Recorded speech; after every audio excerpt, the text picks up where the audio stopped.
विश्वनाथ, औगड़दानी, तरकालदर्शी, कैलाशी, अविनाशी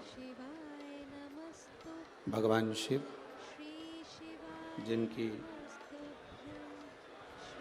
पुनीत पावन शिव महापुराण की कथा में पधारे सभी श्रोता भाई बहन,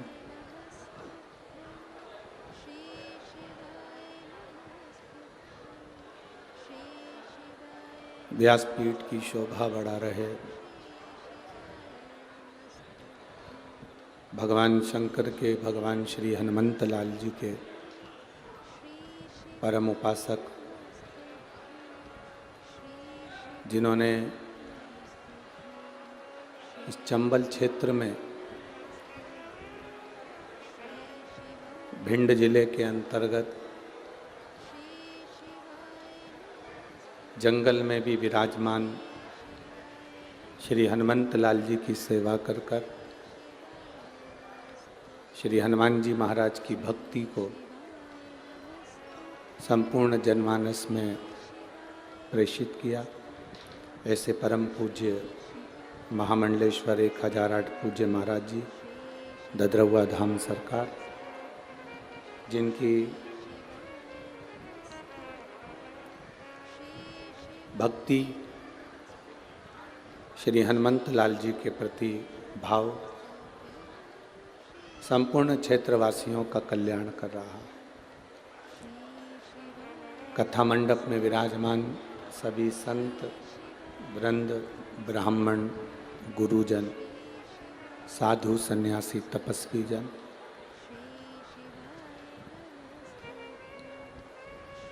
कथा के मुख्य यजमान के रूप में शिव पार्वती के रूप में विराजमान श्री अखिलेश तिवारी जी इटावा उत्तर प्रदेश से हैं।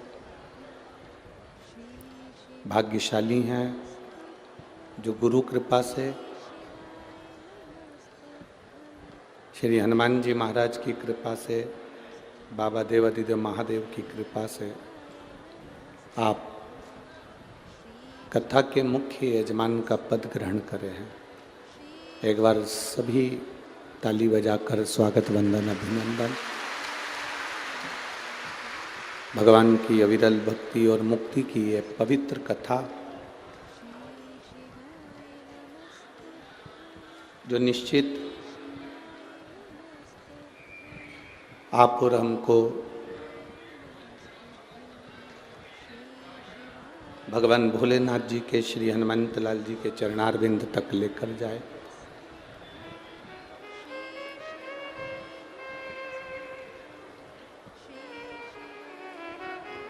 चाहे आप भोलेनाथ जी की भक्ति करो, चाहे आप राम जी की भक्ति करो,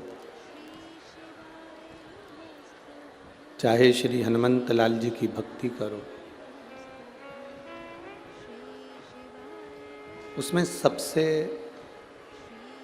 ज़्यादा जरूरी है आपका विश्वास, आपका भरोसा, आपकी दृढ़ता, आपका विश्वास, आपका समर्पण।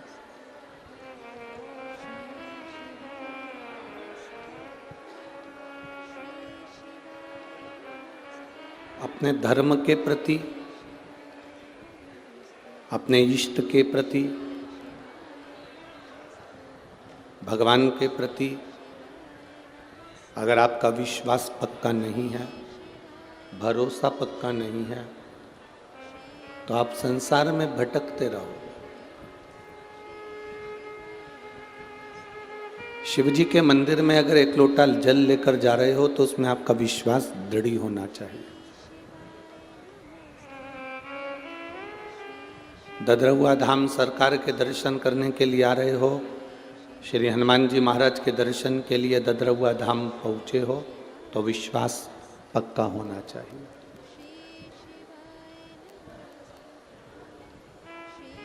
एक गंगा बह रही है, जिसने गंगा माँ के जल को जान लिया, गंगा माता की पवित्रता को जान लिया, तो गंगा माँ है।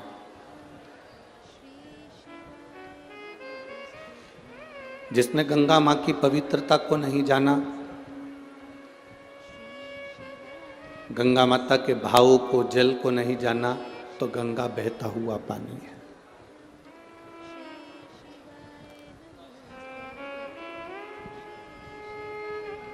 आपके क्षेत्र में ददरुआ धाम है, श्री बालाजी महाराज विराजमान है, श्री हनुमंत लाल बैठे हैं, डॉक्टर हनुमान सखी हनुमान के रूप में यहाँ विराजित है।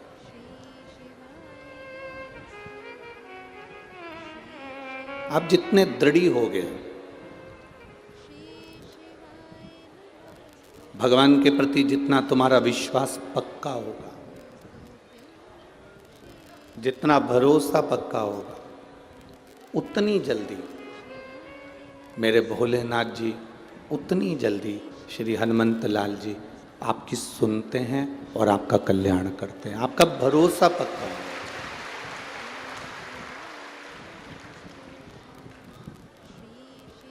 आप अगर ददरुआ धाम आए हैं, केवल देखने के लिए आए हैं कि मैं तो देखने के लिए जा रहा हूं, आखिर ये डॉक्टर हनुमान है क्या,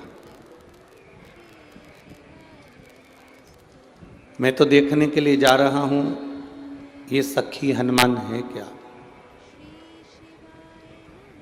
तो वो लाभ आपको नहीं मिलना। आप पूर्ण समर्पण से जब पहुंचेंगे, आप पूर्ण विश्वास के साथ जब भगवान के मंदिर में जाएं, पूर्ण भरोसे के साथ जब भगवान की चौखट पर जाएं, तो उसका सुख आपके जीवन को भी आनंदित कर देगा।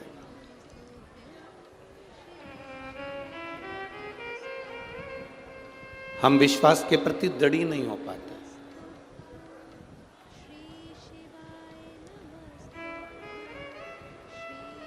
एक विश्वास जब पक्का होता है, विश्वास जब दृढ़ होता है, तब हमें भगवान के मंदिर जाने की जरूरत नहीं पड़ती। जब हमारा विश्वास पक्का हो जाता है, भरोसा पक्का हो जाता है, तो हम मंदिर नहीं जाते। मंदिर के डॉक्टर हनुमान हो चाहे भोलेनाथ जी हो, वो हमारे घर तक आते हैं हमको देखने के। अगर विश्वास पक्का है तो, भरोसा पक्का है तो, दृढ़ है तो,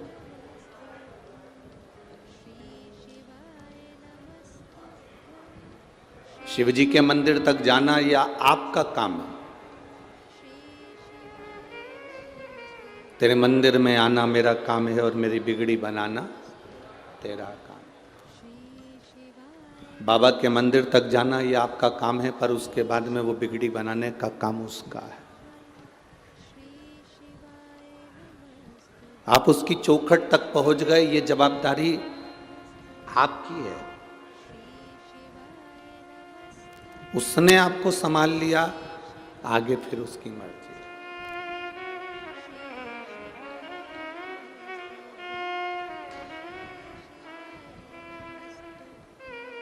एक बेटी का विवाह करते हैं, एक बेटी की शादी करते हैं, तो माँ बाप बेटी को विदा करने के बाद लड़के के साथ बेटी को भेज देते हैं, बेटी की शादी कर देते हैं, बेटी चली जाती है। अब बेटी को अगर कोई कष्ट है, बेटी को अगर कोई दुख है, तो माता पिता सास ससुर को नहीं कहते, माता पिता ननंद नंदोई को नहीं कहते, देवर जेठ को नहीं कहते। माता पिता अगर कहते हैं, बेटी को अगर दुख है, बेटी को अगर कष्ट है, तो माता पिता कहते हैं तो केवल जमाई को कहते हैं कि मैंने बेटी तेरे साथ भी आई थी।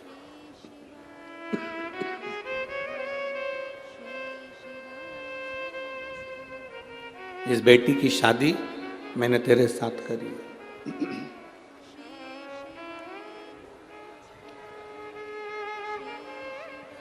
अब जमाई का फर्ज हो गया कि बेटी को निभाना है।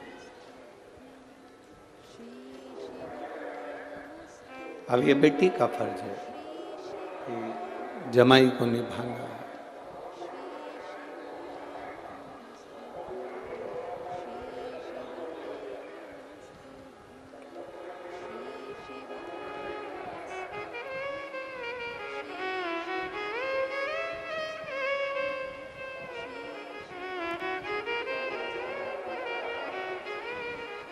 जब तक शादी नहीं हुई,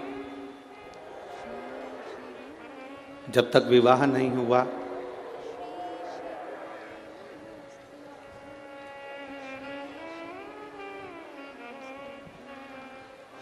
जब तक शादी नहीं हुई, जब तक विवाह नहीं हुआ, तब तक माता पिता की जवाबदारी है। पर शादी होने के बाद, विवाह होने के बाद जवाबदारी फिर पति की है।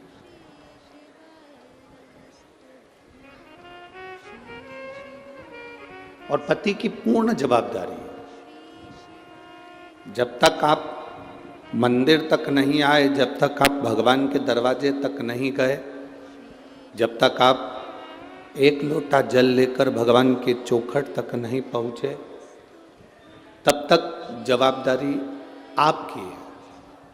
और जब आप देव अधिदेव महादेव की चौखट तक पहुंच गए, भगवान के मंदिर तक पहुंच गए, एक लोटा जल लेकर शिव के द्वार तक पहुंच गए, फिर जवाबदारी उस भोलेनाथ की है, ददरउआ धाम सरकार की है। फिर जवाबदारी उनकी है।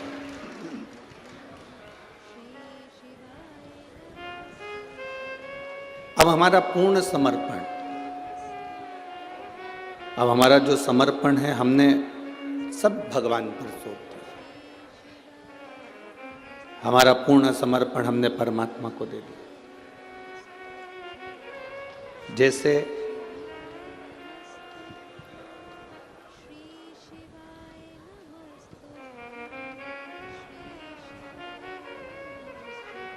माता पार्वती जी ने अपनी संपूर्ण जीवन का जो भागदौड़ थी, वो भोलेनाथ जी को प्रदान कर दी।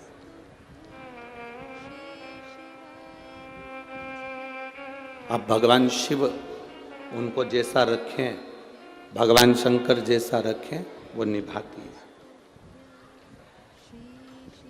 हमारी तमन्नाएं बहुत सारी हैं, हमारी आशाएं बहुत सारी है, और हम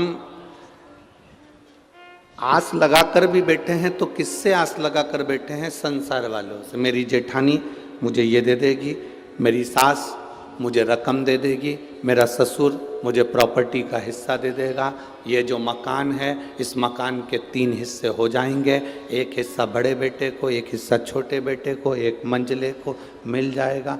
हमने आस दूसरों से लगाई।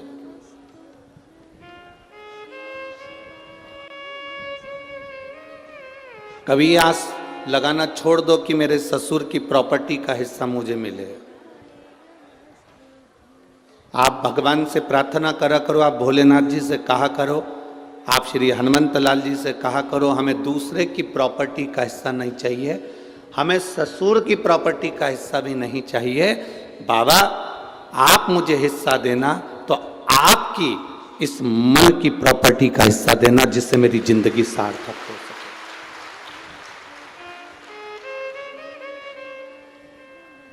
मान लो ससुर ने, सास ने आपको थोड़ा बहुत ज़्यादा दे भी दिया, और मालूम पड़े वो बेटा तुम्हारा ऐसा ही निकल गया, मालूम पड़े कहीं डब्बे में लगा दिया, कहीं जुए में लगा दिया, मदिरापान में लगा दिया, वेश्यावृत्ति में लगा दिया, कहीं गलत जगह लगा दिया, तो वो तुम्हारा जो मिला हुआ धन है वो तो बर्बाद हो गया। भगवान से कहा करो कि मेरे भाग्य का मुझे मिले, मुझे दूसरे के भाग्य का चाहिए ही नहीं। यदि भाग्य में होगा तो मिलेगा जरूर।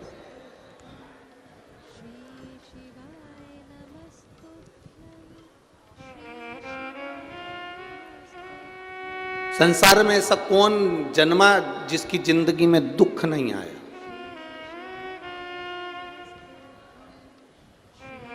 करोड़पति के घर में भी पैदा हो जाते तो दुख जिंदगी में पीछा नहीं छोड़ता। मेरे राम जी महाराज का प्रागट्य राजा दशरथ जी के यहां हुआ था, और स्वयं भगवान थे राम। उसके बाद भी 14 वर्ष वन में घूमना पड़ा।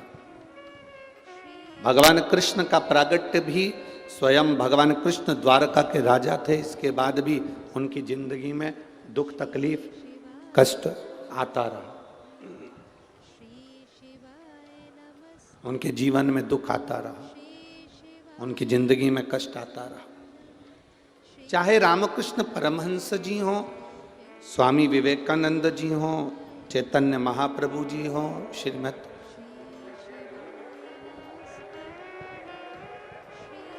श्रीमद् वल्लभाचार्य जी हों,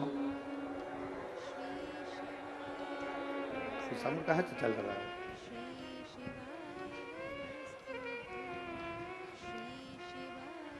चाहे श्रीमद् वल्लभाचार्य जी हों, चाहे तुलसीदास जी हों, संसार में जो जन्मा है, मृत्यु लोक में जिसका जन्म हुआ है, उसकी जिंदगी में दुख आया है।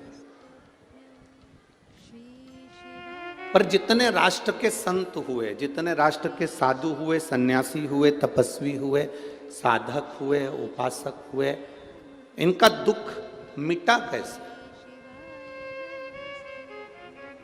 बहुत सारी जमीन जायदाद इन्होंने इकट्ठी कर ली हो, तो मीराबाई के जीवन में तो राजरानी थी, मीराबाई पटरानी थी, तो भी तो दुख था।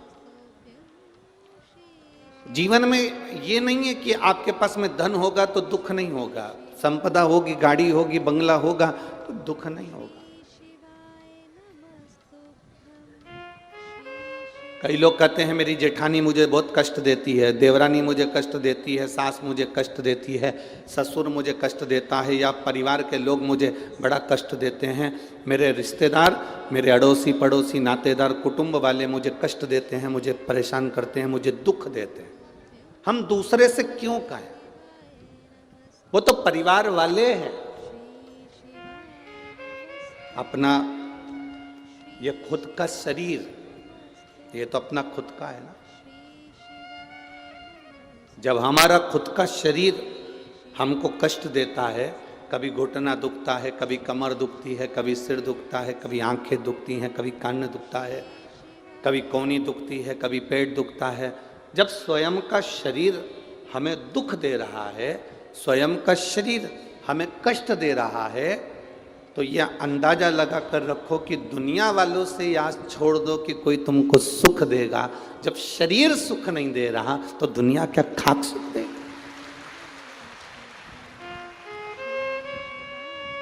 हमने आस कितनी लगाई है, हमने भरोसा कितना रखा, हमने विश्वास कितना रखा कि मेरे परिवार वाले मुझे सुख देंगे।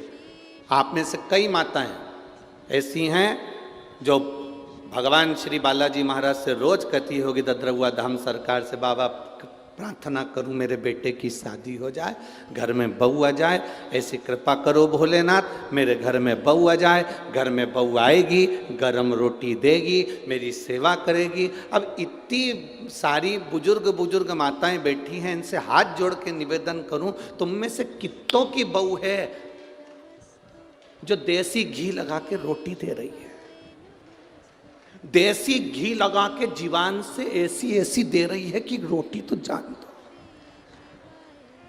कितनी है। हे भगवान, बहू को छोरा छोरी हो जाए, मैं दादी बन जाऊं, दादी भी बन गई, अब प्रार्थना कर रही है बस पोते की शादी हो जाए, पोता बहू आ जाए, मैं पड़दादी बन जाऊं, पड़दादी बन जाऊंगी तो सोने की सीढ़ी पे चढ़ जाऊंगी। मंदिर की 4 सीढ़ी चढ़ते नहीं बन रही। वो पवन पंडित जी से, आचार्य जी से रोज कह रही कि महाराज जी मेरे को नीचे का कमरा दे दो, महाराज जी मुझे नीचे का कमरा दे दो, महाराज जी मुझे नीचे का कमरा दे दो। 4 सीढ़ी ऊपर चढ़ नहीं पा रही, और क्या कि भगवान मुझे सोने की सीढ़ी पे चढ़ा दो।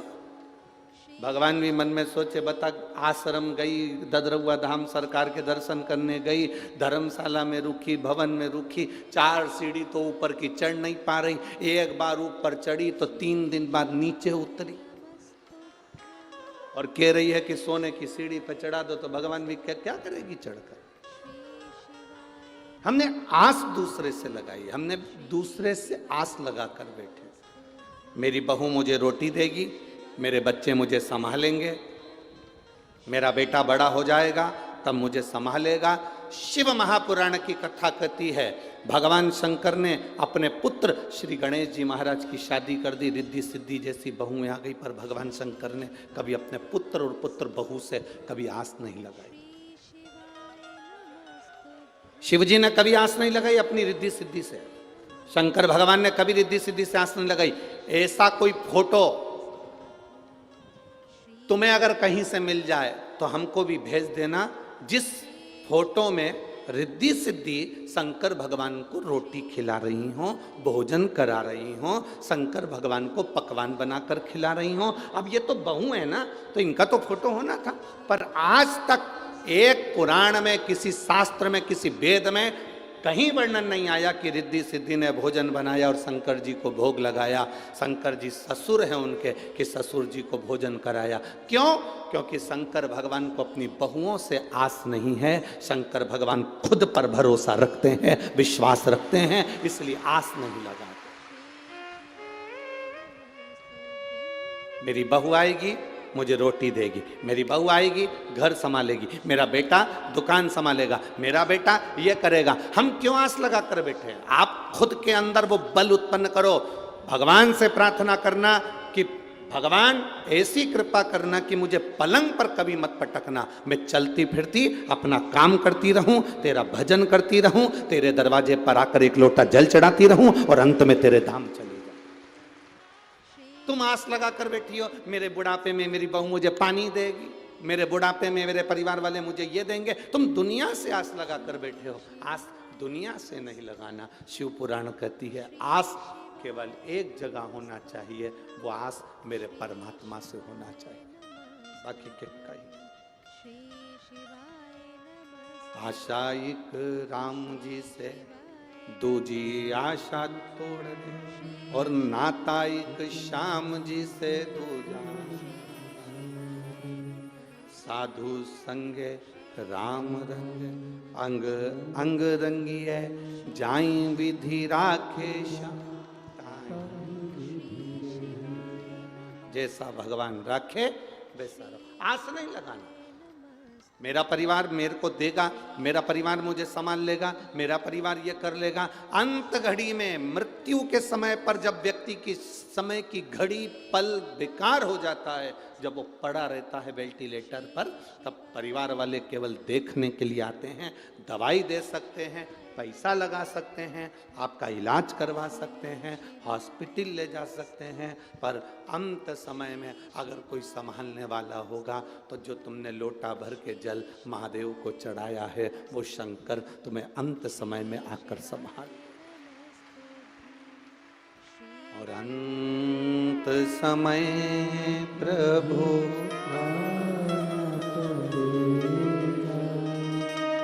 आप लोगों को आता है? जरा जम के बोलो, अंत समय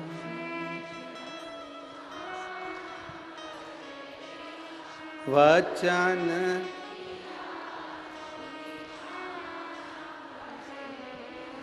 आए ना आए कुटुंब,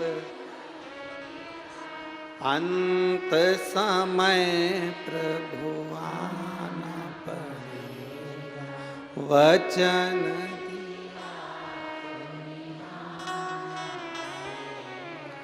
अंत समय प्रभु। कोई आए ना आए, पर वो जरूर आए। वो आता है, किस रूप में आता है नहीं मालूम। रामायण सुनी आप लोगों ने? जम के बोलो जरा। रामायण पढ़ी आप लोगों ने? रामायण सीरियल देखा? रावण के यहां पर श्री हनुमान जी महाराज पहुंच गए।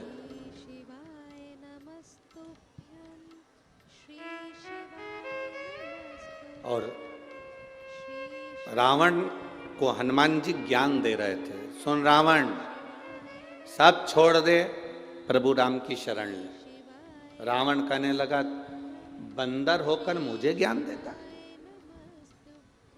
मुझे जानता नहीं है तू? तेरी मृत्यु तेरे पास में खड़ी है, रावण हनुमान जी से कह रहा है तेरी मृत्यु तेरे पास में खड़ी है। रावण वो बलवान था जिसने मृत्यु को भी कैद में रख रखा था, अपने बंधन में रख रखा था। वो कहे तो अभी मारे। रावण कह रहा है तेरे पास में तेरी मृत्यु खड़ी है, तुझे भय नहीं लग रहा? हनुमान जी ने मुंडी घुमा कर देखा तो पास में यमराज खड़ा था, मृत्यु खड़ी हुई थी। तो हनुमान जी से रावण कह रहा तुझे भय नहीं लगता? हनुमान जी कहते हैं मुझे भय नहीं लगता, तेरे पास में मौत खड़ी है। हनुमान जी बोले भले पास में खड़ी है पर देख तुझे ही रही है, मेरे को नहीं देख रही है। खड़ी है पास में पर देख तुझे रही है। तो जानता नहीं है ये मृत्यु तेरे को अब भी निपटा दे। हनुमान जी ने कहा रावण फालतू की बात मत कर, मेरे पास में मृत्यु खड़ी है, मेरी पड़ोसन है और मेरे पास खड़े होकर मृत्यु कह रही है कब निपटाना है इसको।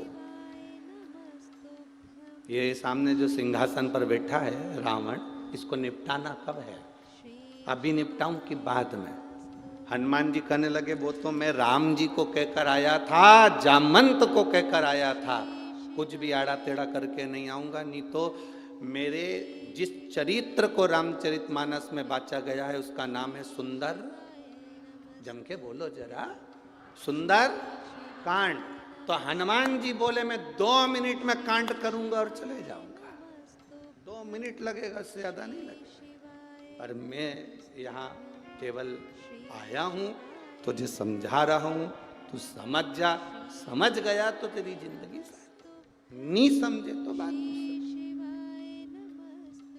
तू अगर नहीं समझा तो तेरे ऊपर निर्भर। और मैं तो समझाने का काम है मेरा, मैं जो तुझे समझा रहा हूं वो तू समझ जा, तू समझ।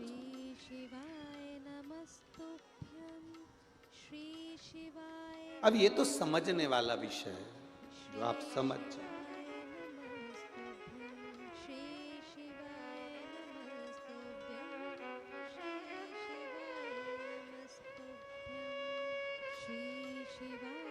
और जो एक बार संत से, साधु से, गुरुजन से, ब्राह्मण जन से, तपस्वी जन से, माता पिता से जो एक बार समझ जाता है वो जिंदगी में फिर कभी उलझता नहीं है, वो सुलझ कर चलता है।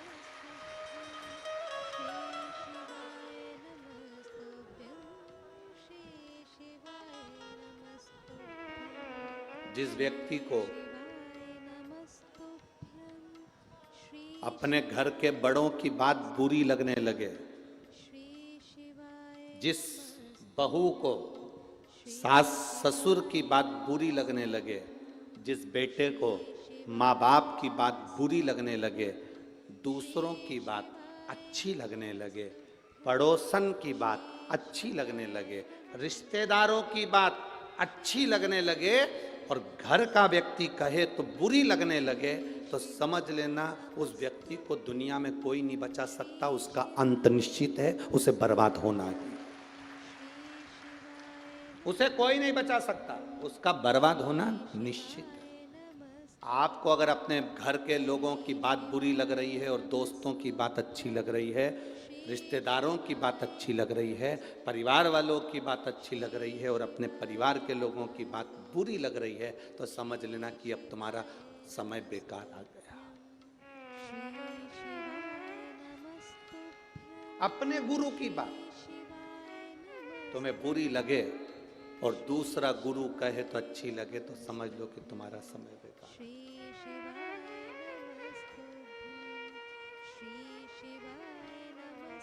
कभी किसी से ऐसी आस मत लगा के बैठो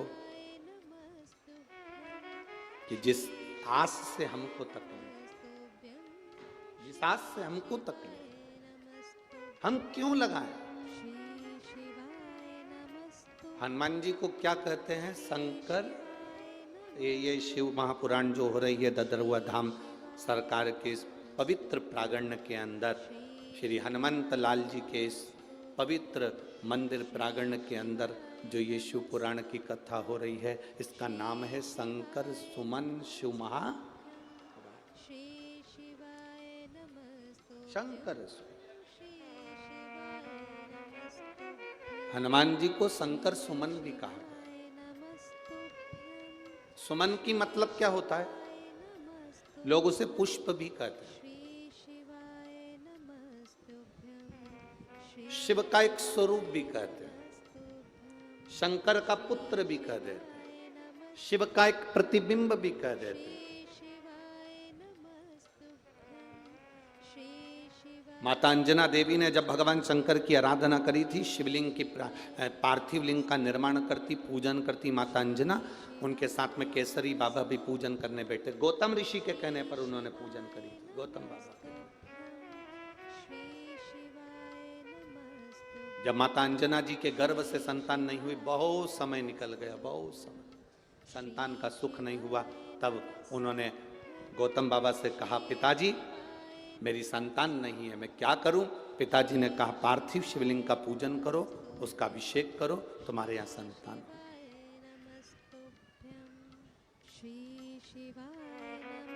पार्थिव शिवलिंग की जो पूजन है, ये जीव को फल देती ही है। राम जी जब अयोध्या से चले, मेरे सीताराम सरकार, लंका तक जाते हैं, लंका के बीच में जितनी जितनी जगह पर राम जी रुकते हैं प्रतिदिन, उतनी उतनी जगह पर एक पार्थिव शिवलिंग का पूजन करते हैं। हम आपसे प्रार्थना करेंगे, कभी जिंदगी में मौका मिले, आप वृंदावन की यात्रा करने जाते हैं, आप गोवर्धन परिक्रमा करने जाते हैं, आप पंढरपुर जाते हैं, आप द्वारका जाते हैं, आप जगन्नाथ जाते हैं, एक बार राम पथ गमन पर भी जाकर देखिए। भारत सरकार द्वारा राम पथ गमन बनाया गया है। अयोध्या से लंका तक के बीच में रामेश्वर तक ये राम पथ गमन बना है। कुछ मध्य प्रदेश में, कुछ छत्तीसगढ़ में ऐसा होता हुआ, कुछ महाराष्ट्र में फिर होता हुआ, ऐसा राम पथ गमन गया। कभी मौका लगे आपको, आप पूरे राम पथ गमन पर चलकर देखिए। पैदल राम पथ गमन पर नहीं जा सकते तो आप गाड़ी से जाकर देखिए। पूरे राम पथ गमन में जितने मंदिर किसी के नहीं मिलेंगे, पूरे राम पथ गमन में उससे ज्यादा मंदिर केवल देवाधिदेव महादेव के मिलेंगे, क्योंकि राम जी जहां रुकते थे वहां शिवलिंग की स्थापना करते थे। मेरे राम जी जहां रुकते थे वहां एक पार्थिव शिवलिंग का निर्माण करते थे और उसका पूजन करते थे। मेरे राम जी का नियम था, दशरथ जी का नियम था, एक पार्थिव शिवलिंग का निर्माण करना, उसकी पूजन करना।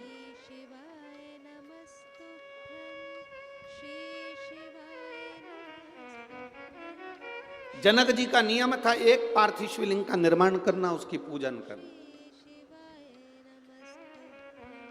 हम आपसे कहेंगे, इस ददरउआ धाम की पवित्र भूमि से आपसे निवेदन करेंगे, जिंदगी में जब दुख की घड़ी बहुत घेर रही हो, तब एक पार्थिव शिवलिंग का निर्माण आपको भी कर कर उसकी पूजन करना चाहिए। आप कहीं मिट्टी लेने नहीं जा सकते, अपने गमले में, जो गमला तुम्हारे घर के अंदर, उसमें जो मिट्टी हो उसी को ऊंचा उठाकर उसी के ऊपर जल चढ़ाकर उसी की पूजन कर कर उसी का विसर्जन कर दो और बाबा से प्रार्थना कर दो, बाबा मेरे दुख की ये घड़ी है, इसको तू संभाल लेना, तू जान लेना। ये उसके ऊपर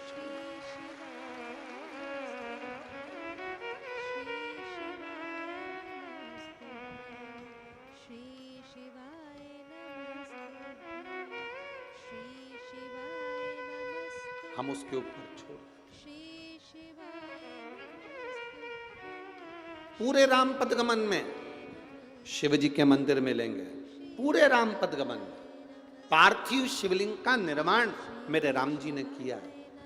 और केवल राम जी ने नहीं, भगवान कृष्ण ने भी पार्थिव शिवलिंग का निर्माण करा। जब उनके घर में संतान नहीं हुई, 16,108 रानी पटरानी भगवान कृष्ण की, और संतान का सुख नहीं हुआ, गर्गाचार्य बाबा को द्वारका बुलाया गया। हाथ जोड़कर मेरे बाबा भगवान द्वारकानाथ ने कहा मेरे यहाँ संतान का सुख नहीं है, इतनी रानियां मेरे यहाँ पर संतान का सुख नहीं, आप कृपा करो। गर्गाचार्य बाबा ने कहा सुनो कृष्ण, एक एक रानी के साथ 11-11 दिन तक भगवान शंकर के पार्थिव शिवलिंग का पूजन करो। भगवान कृष्ण ने एक एक रानी के साथ 11-11 दिन तक शंकर भगवान के पार्थिव शिवलिंग का पूजन करा। शिव जी ने प्रकट होकर भगवान कृष्ण से कहा मांगो क्या चाहिए। भगवान कृष्ण कहते हैं मेरे यहाँ संतान नहीं। भगवान शंकर ने कहा एक एक रानी के साथ 11-11 दिन तक बैठकर तुमने मेरा अभिषेक करा है, मैं तुम्हें वर देता हूं तुम्हारी एक एक रानी से 11-11 संतान होगी। 10 पुत्र 1 पुत्री 1,77,186 जो संतान का जन्म हुआ वो शिव कृपा से। पार्थिव लिंग पूजन का हमारे यहाँ पर बड़ा बहुत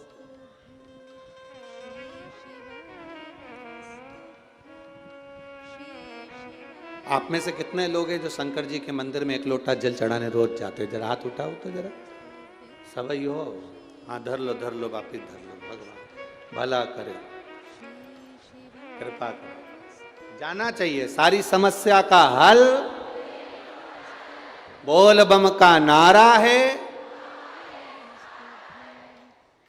इतना धीमो बोलोगे तो कल्याण तुम्हारा। अच्छे से बोलो, बोल बम का नारा है। बोल दद्रवा धाम सरकार की। शिव तत्व की प्राप्ति का सुख होना चाहिए। और जितना आप भगवान की शरणागति का सुख हम आपका विश्वास इतना दृढ़ होना चाहिए कि आप उस दृढ़ता पर टिके रहे। महाराज जी ददरहुआ धाम सरकार, महाराज जी को तो शायद ज्ञात नहीं होगा इस चीज का, पर मैं आपको निवेदन करना चाहूँगा। महाराज जी उज्जैन में मिलना हुआ था, उज्जैन वाले महाराज भी यहाँ पर बैठे हुए हैं। उज्जैन में जहाँ अपन हाँ पीछे आपके बैठे हुए, और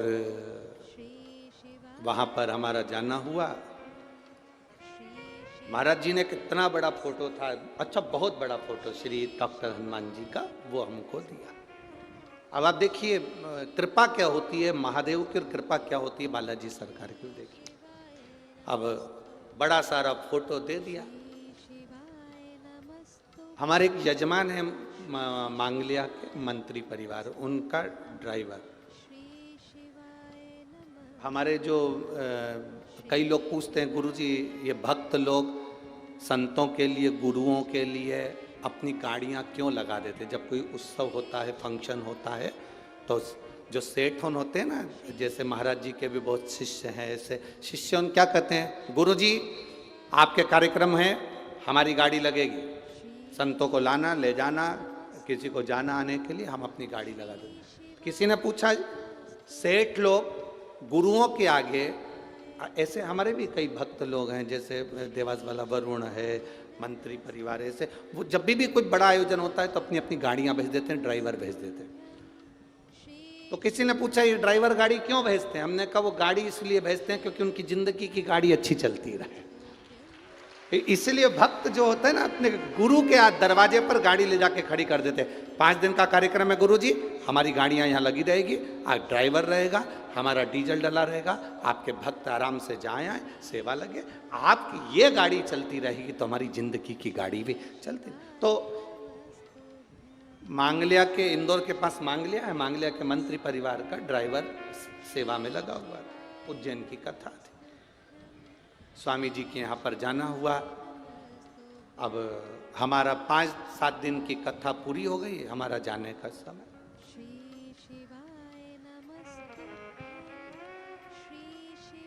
महाराज जी वो ड्राइवर कहता है कि आप जा रहे हो तो आपकी कोई निशानी नहीं दोगे हमको?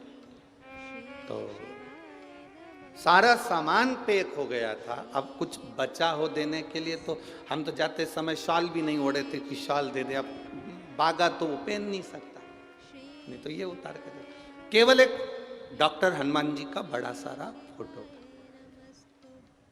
और कभी कोई मांग लिया जाए तो वहाँ पर मंत्री परिवार से पूछना, सीहोर वाले गुरु जी ददरुआ धाम में कथा बाँच रहे हैं तो उन्होंने ये बात कही, तो उनके ड्राइवर से भी पूछना। अब डॉक्टर हनुमान जी का बड़ा सारा फोटो, तो हमने आशीष से कहा, आशीष वो फोटो लेकर आओ जो अभी स्वामी जी ने दिया है, और अपन जा रहे हैं, फोटो बड़ा सारा इनको दे दो। हमने वो डॉक्टर हनुमान जी का फोटो वो ड्राइवर को दिया। अब ड्राइवर बोला, गुरुजी इतना बड़ा फोटो और गाड़ी में जाएगा कैसे? हमने कहा कैसे भी जाएगा, पर तुम्हारे लिए यही काम आएगा, तुम रखो, इनको रखो तुम्हारे साथ में। अरे गुरुजी कहाँ रखूंगा? हमने कहा सीट पे रख के ले जाओ उसको। फोटो बहुत बड़ा था, हमारा फोटो जरा ज्यादा ही बड़ा था, तो उसको पीछे का दरवाजा खोल के पीछे से फंसाकर उसको गाड़ी में रखा, और गाड़ी यहां से चली।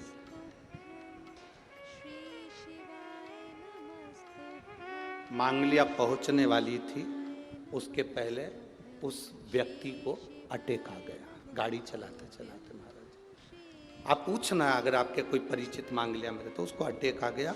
अटैक इतना भयंकर था कि ब्रेन हेमरेज हो गया, शरीर की नसें बंद हो गई, लकवा जैसा हो गया। वो गाड़ी पेड़ के पास में जाकर खड़ी हो गई, रुक गई। उसको जिनकी गाड़ी थी उनको सूचना करा, मंत्री परिवार आया, हॉस्पिटल लेकर गए। हॉस्पिटल में कह दिया इसका कोई भरोसा नहीं, इसका कोई भरोसा नहीं।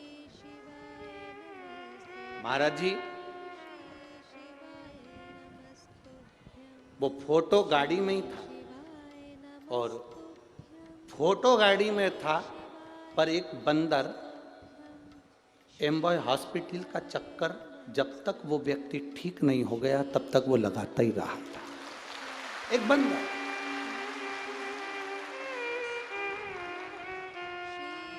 जब वो व्यक्ति की सांस वापिस आई और सब हाथ पैर काम करना ठीक चालू हुआ, तो हमने उनसे, उसने फोन पर बात करी और कहा, गुरुजी आप मुझे कुछ सामान देते या पैसा देते आखिरी में तो वो काम नहीं करता, परंतु आपने जो डॉक्टर हनुमान जी का फोटो दिया था वो काम करेगा। विश्वास दृढ़ होना चाहिए। हमारा भरोसा टूट जाता है, हम कह देते हैं अरे क्यों चिंता करते हो, क्या होगा क्या होगा। उस पर भरोसा तो रखो जिसके बल पर आयो। शंकर सुमन कैसरी नंदन, शिव का एक अंश स्वरूप है श्री हनुमंत लाल, श्री हनुमान जी महाराज।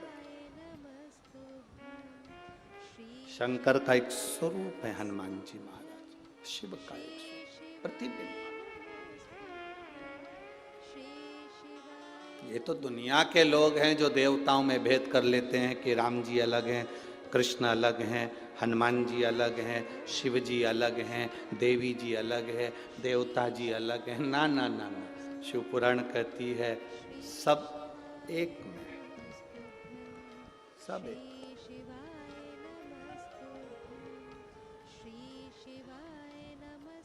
सब एक।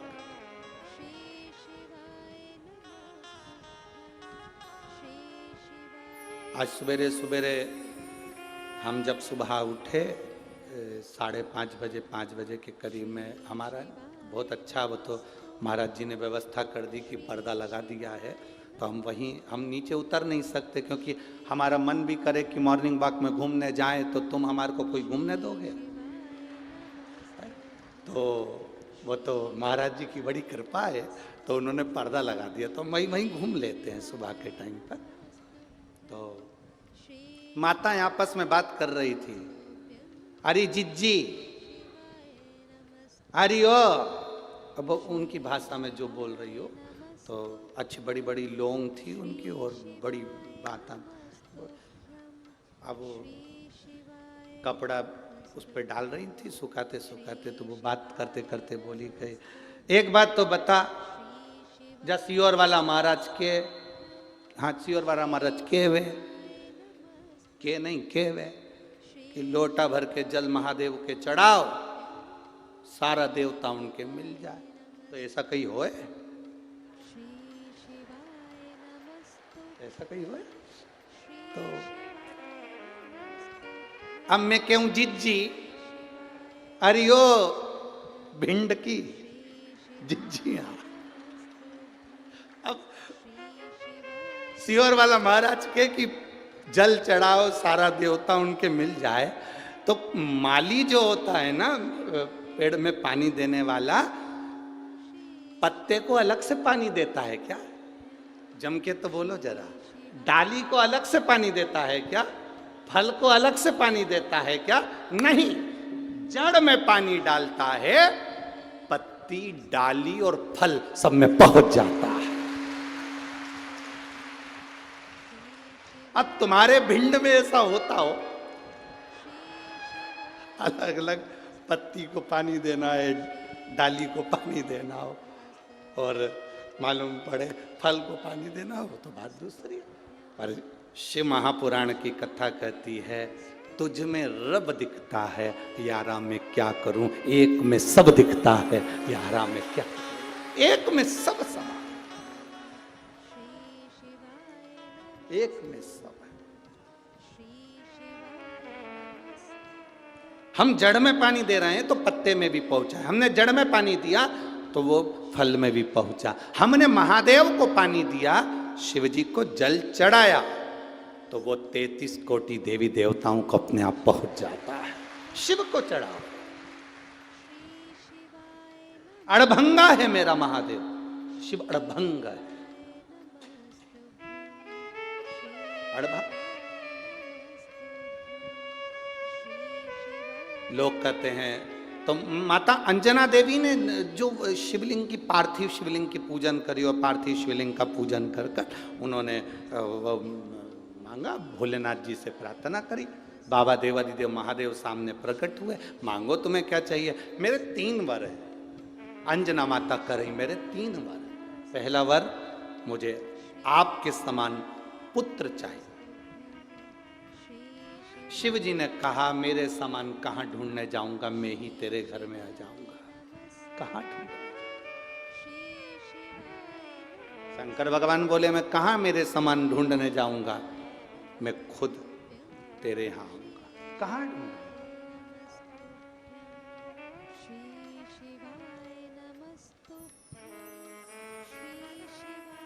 फिर कहा, मेरा पुत्र जो हो अधिक बलवान हो, अधिक बलवान। शिव जी ने कहा, जब मैं स्वयं आ गया तो बल तो है ही। तीसरा जो माता अंजना देवी ने भगवान शिव से मांगा है, शायद दुनिया की हर माँ को भगवान के सामने झोली पसार कर मांगना चाहिए। अंजना माता ने भगवान शिव से कहा, मेरा जो पुत्र हो वो विनम्रवान हो, उसमें विनम्रता होना चाहिए। दुनिया की सारी माता को भगवान के सामने झोली पसार कर मांगना चाहिए कि मेरे घर में जो पुत्र जन्म दे वो विनम्र हो। कारण बल तो असुरों में भी होता है। बोलो, होता है कि नहीं होता? बल तो राक्षस में भी होता है, असुरों में भी होता है। सत्ता तो असुरों की भी होती है, सिंहासन तो असुरों का भी होता है, पर असुरों में, राक्षसों में विनम्रता नहीं होती। और इस भारत की भूमि पर यदि हनुमान जी महाराज को आज पूरा संसार पूजता है तो केवल एक कारण से पूजता है, हनुमान जी को विनम्रता बहुत है, उनमें नम्रता बहुत है। उनमें कितनी विनम्रता होगी, उनमें कितनी विनम्रता का सुख होगा, कितनी विनम्रता और कितनी विनम्रता का सुख श्री हनुमंत लाल जी के जीवन में कितनी विनम्रता का सुख होगा। जरा विचार करिए, विचार करिए।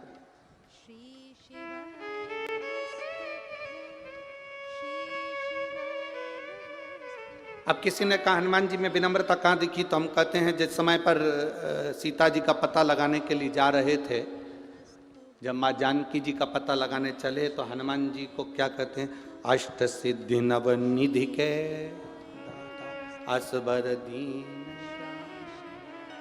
और राम रसायन तुम्हारे पासा सदा। कितना सुंदर कहा गया, तुम में अष्ट सिद्धि है, नवनिधि है।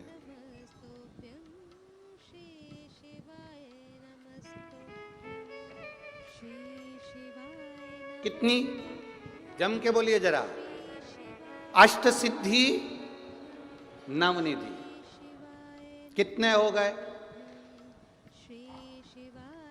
दोनों मिला के? बोलो बोलो, जम के बोलो जरा। 17। हनुमान जी से कहा ये अष्ट सिद्धि। माता जानकी से जब मिलने गए थे तो माता जानकी ने हनुमान जी को कहा था, मैं तुम्हें क्या वर दूं, अष्ट सिद्धि देती हूं, नौ निधि देती हूं। सीता जी कह रही हैं मैं तुम्हें अष्ट सिद्धि देती हूं, नौ निधि देती हूं। हनुमान जी ने कहा ये 17 लफड़े मेरी जिंदगी में मत पाड़। कितने लफड़े? 17। आप लोग जब आपस में बात करते हो ना, तो बात बात में बहुत सारे लोग कह देते हैं अरे बहुत 17 लफड़े जिंदगी के चल रहे हैं। कोई पूछे तुमसे 17 लफड़े कौन से, ये वही हैं अष्ट सिद्धि नवनिधि के। ये 17 लफड़े जिंदगी में चलते ही रहते हैं, नहीं चाहिए। विनम्रता देखी है श्री हनुमान जी महाराज की। उनको शंकर सुमन क्यों कहते हैं? माता अंजना ने मांगा, मां अंजना देवी ने कहा कि मेरे को वर देना, मेरा बेटा जो हो वो विनम्र हो। शंकर जी कहते हैं विनम्रता किस लिए? तो अंजना माता कहती हैं बलवान व्यक्ति, वीर व्यक्ति, सिंहासन पर बैठने वाला व्यक्ति, राजसी ठाट में रहने वाला व्यक्ति एक दिन मरकर चला जाता है। मरकर चले गया तो 2 साल, 4 साल, 6 साल, 8 साल उसको लोग पूजते हैं, उसके बाद कोई नहीं पूछता। पर कोई विनम्र व्यक्ति है अगर चला जाता है तो मरने के बाद भी पूजाता रहता है, उसकी विनम्रता के। हनुमान जी को शंकर सुमन कहा गया क्योंकि विनम्रता का लक्षण श्री हनुमंत लाल जी के पास विनम्रता। कितनी विनम्रता, जरा देखिए हनुमान जी की विनम्रता। शंकर सुमन क्यों कहते हैं हनुमान जी को? उनकी विनम्रता देखिए। जब सीता जी का पता लगाने जा रहे हैं तो अष्ट सिद्धि नवनिधि के दाता श्री हनुमान जी महाराज बूढ़े जामवंत से कह रहे हैं कि आप मुझे आज्ञा दीजिए कि मैं क्या करूंगा लंका में जाकर, क्या करना है मुझे, कैसे जाना है मुझे, क्या करना है मुझे। इतना बुद्धिवान श्री हनुमंत लाल और बूढ़े जामवंत से पूछ रहे हैं कि मैं क्या करूंगा वहां जाकर। मतलब उनकी बहुत विवेकी जो व्यक्ति होता है, जिसमें बहुत बुद्धि होती है, वो हमेशा झुक कर चलता है, छोटा बनकर चलता है। इसलिए हनुमान जी महाराज विनम्र बन गए। आप बताओ मुझे करना क्या है? जो बहुत विनम्रवान व्यक्ति होगा, जिसमें विनम्रता होगी, वो कभी अपना बखान नहीं करता। विनम्र व्यक्ति कभी अपना बखान नहीं करता। आप में से कोई व्यक्ति अगर लंका चले गया होता सीता जी का पता लगाने, तो 25 बार माइक लेके चिल्ला चिल्ला के बोलता, मेरे को पहचानते हो, मैं लंका गया था सीता का पता करने।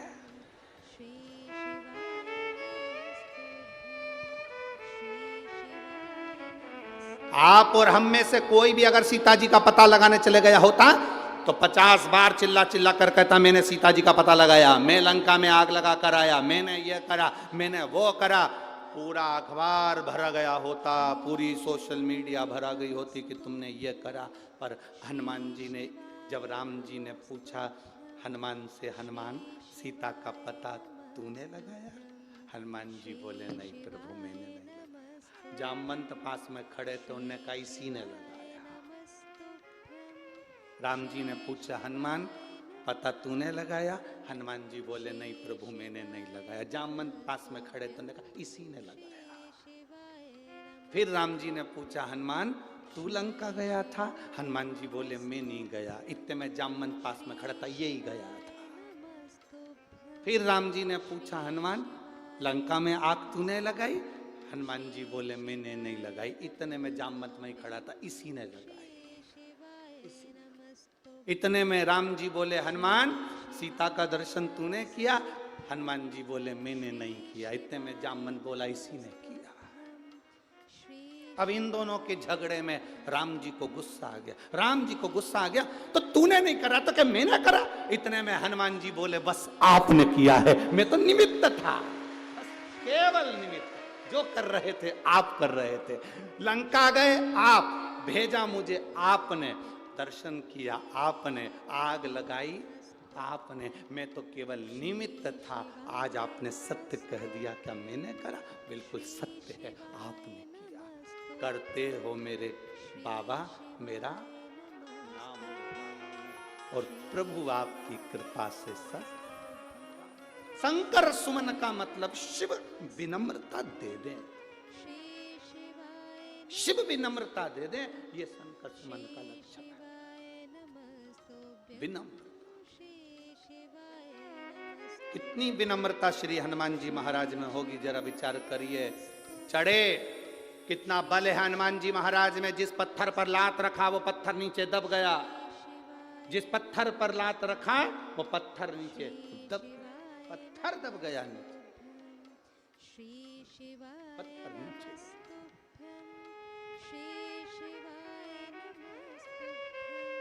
चले, बीच में मिल गई सुरसा, मैं तुझे खाऊंगी। हनुमान जी बोले देख मेरे पास में टाइम नहीं है री।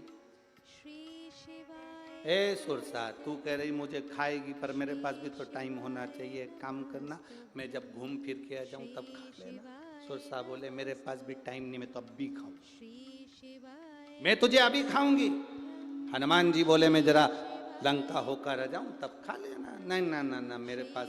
हनुमान जी बोले देख मेरे को बहुत सारी फाइल निपटाना है, बहुत सारा काम पड़ा है, लंका तक जाना है, फालतू के लफड़े मत कर। सुरसा तेरे हाथ जोड़ो, मुझे जाने दे। सुरसा के नहीं, बिना खाए तो नहीं जान दूंगी। तो हनुमान जी बोले अब खा ही ले, तू ले खा। मुंह फैला, उसने मुख को फैलाया। 1 योजन का मुख मतलब 8 मील 1 योजन में होता है। 8 1 योजन का मुख फैला लिया हनुमान जी।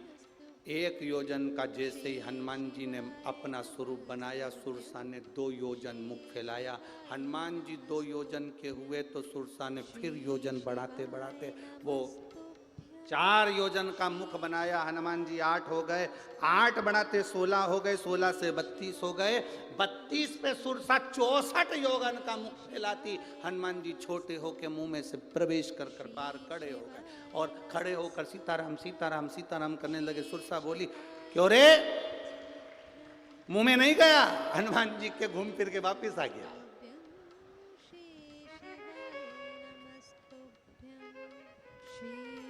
सुरसा ने कहा तू घूम के आया अंदर? हाँ।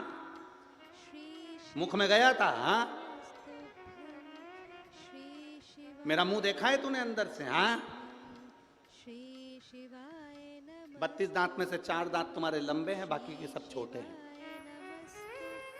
सुरसा बोली फिर तो पक्का घूम के आया, पक्का घूम के। देखो इतना वीर, इतने वीर होने के बाद, इतने बलवान होने के बाद, प्रबल वीर होने के बाद भी हनुमान जी के विनम्रता देखिए। सुरसा को हाथ जोड़कर जा रहे हैं, नहीं तो ये राक्षसी थी, इसको हाथ जोड़ने की जरूरत क्या थी, पर हाथ जोड़कर जा रहे हैं, मैं जा रहा हूं। नम्र है, विनम्र है। बल हो तुम में, कुर्सी हो तुम्हारे पास, सत्ता हो, कहीं के भी तुम कोई भी अध्यक्ष हो, उपाध्यक्ष हो, चाहे किसी पद पर बैठे हो, चाहे कुर्सी हो, चाहे पद हो, प्रतिष्ठा हो तुम्हारे पास में, कितनी भी डिग्रियां तुम्हारे पास में हो, चाहे तुम किसी भी पद पर विराजमान हो, कोई भी डिग्री, चाहे डॉक्टर की हो, चाहे तुम्हारे पास में इंजीनियर की डिग्री हो, चाहे सीए की डिग्री हो, तुम कितनी भी डिग्रियां तुम्हारे पास में रख लीजिए, अगर विनम्रता की डिग्री तुम्हारे पास में नहीं है तो तुम किसी काम के नहीं हो। विनम्रता की डिग्री होना चाहिए। विनम्रता होगी तो बात है ना। अब तुम तो सोचो मेरे पास इतना बड़ा पद है, मैं इतने प्रतिष्ठित हूं, मैं इतने बड़े पद पर, इतने बड़े पद पर मैं बैठा हूं। हमने अभी अभी कथा हुई थी धूलिया की और नासिक की। तो नासिक की कथा में एक बात कही थी, व्यक्ति जितना जितना ऊपर बढ़ते जाता है उसकी दो तीन चीजें चली जाती है। एक मुंह की हंसी चली जाती है, एक उसका भोजन चले जाता है, और एक उसके हाथ की ताली चली जाती है। क्योंकि ज्यादा बहुत ऊंच लेवल का जो व्यक्ति होता है, बहुत बड़ा ऑफिसर हो, बहुत बड़े पद पर हो, बहुत बड़ी कुर्सी पर बैठा हो, बहुत बड़े कुर्सी उसको मिली हो, बहुत बड़ा जगह का मिनिस्टर हो, और उसकी तीन चीजें चली गई। एक बहुत बड़े व्यक्ति की हंसी चली गई, एक ताली चली गई, एक भोजन चले गया। बड़ा व्यक्ति जब भी कहीं बेचारा खाने जाता है, खा ही नहीं पाता। भूख लग भी रही तो इतना सा उठाएगा बिस्कुट का टुकड़ा, क्योंकि उसको दिखाना पड़ता है कि हम वीआईपी है।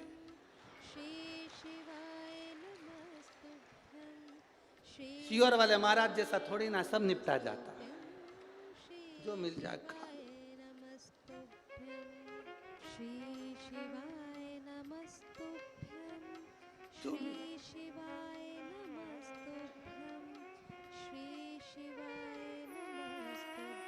खाओ आनंद। अब अपन अगर संकोच करें तो जी ईमानदारी की बात बोलो रही, अगर अपन शर्म करें तो कोई पेट भराए क्या है?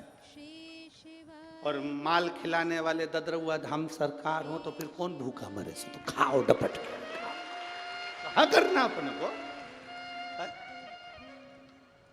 अब पहला ये ददरुआ धाम सरकार का पहला ऐसा मंदिर और आश्रम देखा जिसमें माइक पे चिल्ला चिल्ला के बोलते हैं, सुबह का बाल भोग बन गया है, तैयार हो गया है, खाओ जाओ। पहली जगह देखी, नहीं तो लोग बाल भोग बना के कब खा के बंद कर दे पता ही नहीं चलता। ऐसे भी आश्रम देखे, ऐसे भी मंदिर देखे, बाल भोग बनता है, चुपचाप से सब आश्रम वाले खा जाते हैं, 2 4 8 खा गए, इसके बाद में दरवाजा बंद। किसी ने पूछा बाल भोग बना था? खत्म खत्म। और ये ददरुआ धाम सरकार का माइक पकड़ पकड़ कर, बाल भोग बन गया है, जाओ खाओ, जाओ जाओ जाओ, तुम मत जाओ, बैठ जाओ पीछे वाले, अभी बैठो, अभी थोड़ी ना बना है, वो तो सुबह बन के निकल गया, जाओ। अब वो बोले सोना, बाल भोग बन गया। कहीं कहीं ऐसा होता है जहाँ चिल्ला चिल्ला कर कहा जाता है बाबा का प्रसाद है, पाओ, अपनी जिंदगी का सुख और आनंद अपनी मस्ती में रहिए, आनंद में रहिए। ज्यादा वीआईपी बनकर नहीं जाना, गुरु के दरवाजे पर, भगवान के दरवाजे पर वीआईपी बनकर मत जाना, नहीं तो गुरु जी कुछ देंगे और तुम नीनी मेरे को रेंद, नीनी मेरे को रेंद, नीनी मेरे को रेंद। गुरु जी के पास जाओ तो इतना बड़ा पशु करके गुरु जी डाल दो, गुरु जी।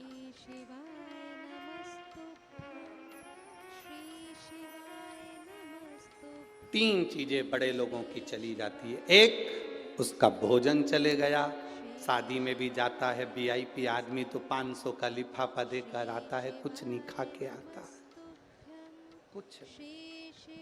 अपन तो 200 का देकर आते हैं और 4 जनी का खा के आते हैं। आप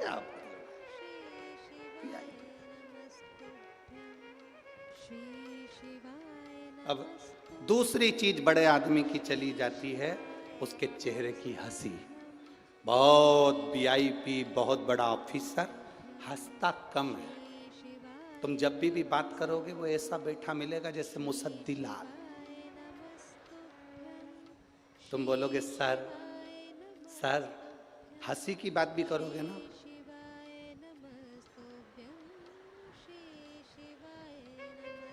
ऐसा लगता है भगवान ने इसको अजीब और गरीब तरीके से पैदा कर दिया।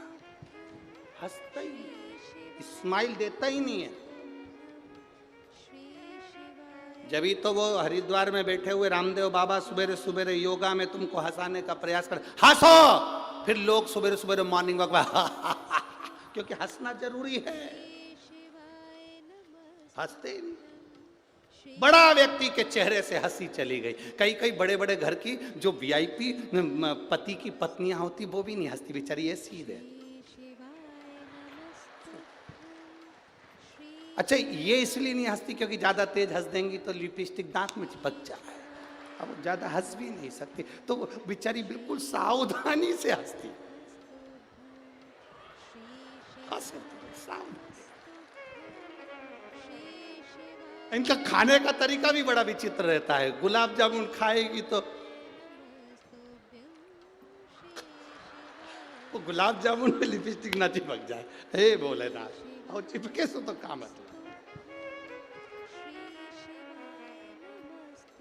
हमें तो कई बार आश्चर्य होता है जब फिर भगवान की कथा याद आ जाती है, जस जस सुरसा खा।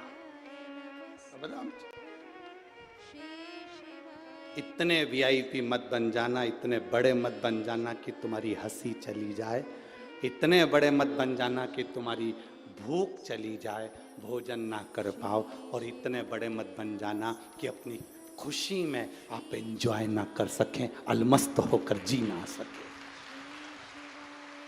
अलमस्त होकर जियो।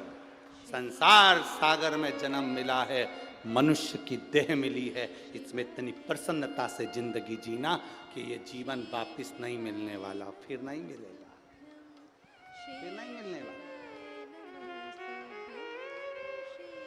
कहाँ था? अरे अपने स्थान पर बैठकर भगवान देवाधिदेव महादेव से अपने मन की बात भाव के साथ, दिल से, हृदय से, भगवान शिव से अपने मन की बात बाबा देवाधिदेव महादेव से सब कहिए। जहां जहां जगह मिलती जाए वहां बैठकर, खड़े होकर नहीं बोलना। बाबा से ये मौका मिला है, ददरवा धाम सरकार की पवित्र भूमि है, जहां मौका मिले वहां बैठकर बाबा से दिल से प्रार्थना करें, भाव के साथ में। जिसको आता है श्री शिवाय नमस्तुभ्यम, वो अच्छे उच्च स्वर में बाबा से प्रार्थना करें, भाव से निवेदन करें। श्री शिवाय नमस्तुभ्यम, श्री शिवाय नमस्तुभ्यम, श्री शिवाय नमस्तुभ्यम, श्री शिवाय नमस्तुभ्यम, श्री शिवाय नमस्तुभ्यम। भोला सब दुख काटो मारा, ओ भोला सब दुख काटो मारा। शिव शंकर जपूं तेरी माला, भोले बाबा जपूं तेरी माला, भोला सब दुख काटो मारा, ओ भोला सब दुख काटो मारा। वेश है मंगल मंगलकारी, वेश है मंगल मंगलकारी, शमशान वासी हमारा, शमशान वासी हमारा, ओ भोला सब दुख काटो मारा, ओ भोला सब दुख काटो मारा। शिव कथा कह रही है, भगवान शंकर का पवित्र चरित्र कह रहा है। माता अंजना देवी ने बाबा भोलेनाथ जी से तीसरा जो वर मांगा है श्री हनुमान जी के लिए, अपने पुत्र के लिए विनम्रता मांगी, विनम्र। धन भले हो आपके पास में, सत्ता भले हो आपके पास में, वैभव भले हो आपके पास में, पर विनम्रता का लक्षण होना चाहिए। विनम्रता का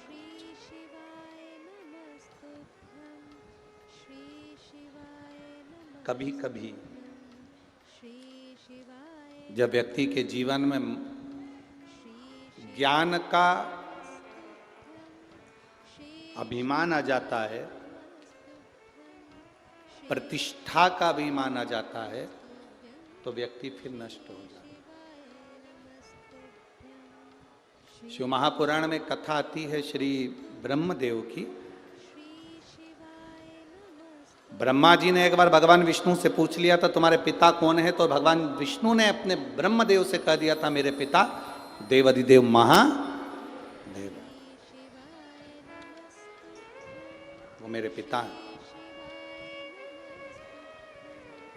अब ब्रह्मा जी को बड़ा आश्चर्य हुआ कि नारायण की नाभि से मैं प्रकट हुआ हूं और नारायण के पिता देवाधिदेव महादेव हैं।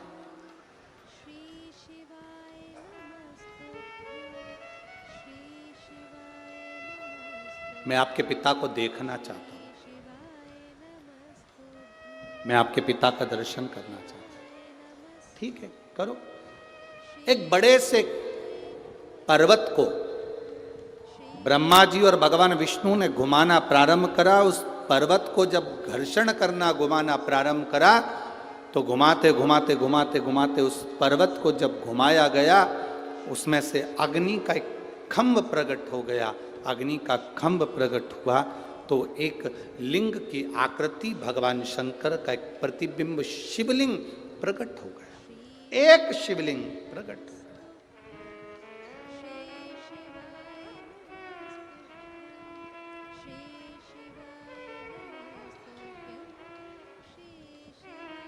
एक भरोसा, एक विश्वास, एक दृढ़ता मूल होती है।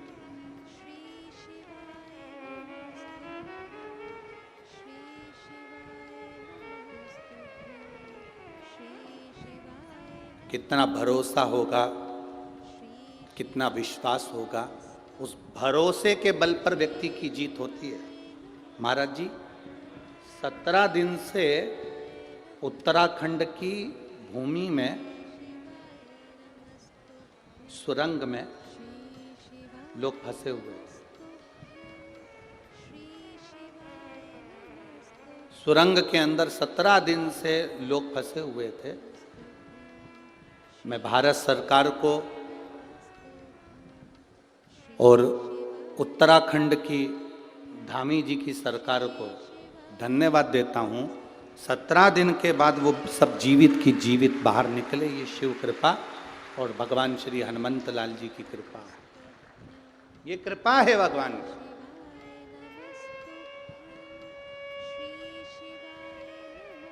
मैं धन्यवाद देता हूँ भारत की इस पवित्र भूमि पर विराजमान भारत सरकार को चलाने वाले सभी अधिकारियों को और उत्तराखंड की सरकार को भी धन्यवाद देता हूं, धामी जी आपकी पूरी सरकार को, कि वो सुरंग में से 17 दिन के फंसे हुए लोगों को बाहर निकाल दिया गया। ये शिव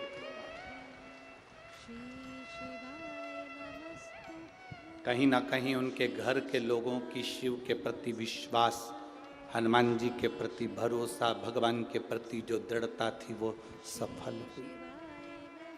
वो सफल हुई। जो परिवार के लोग भगवान शंकर की भक्ति में डूबे हुए, उन्होंने उस भक्ति के फल को मान मिला। धन्यवाद देता हूं।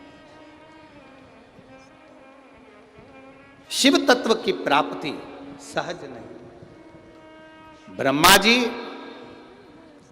और भगवान विष्णु ने जो घर्षण करा उससे शिवलिंग प्रकट हुआ। उस शिवलिंग को ब्रह्मा जी करें, क्या ये तुम्हारे पिता हैं? एक शिवलिंग को देखकर ब्रह्मा जी करें, क्या तुम्हारे पिता हैं?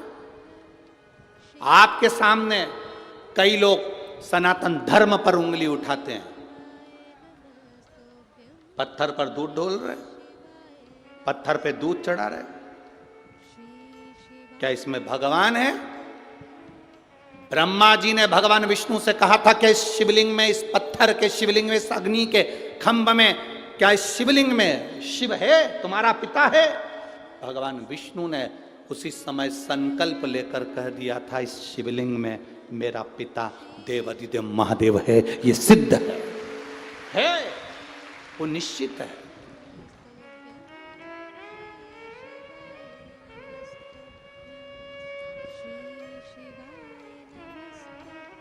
बस सब में भगवान समाया है, कंकर कंकर में शंकर समाया है। नेत्र चाहिए उस परमात्मा को देखने के। नेत्र हैं आपके पास में तो आप देख सकते हो, नेत्र नहीं तो कुछ नहीं।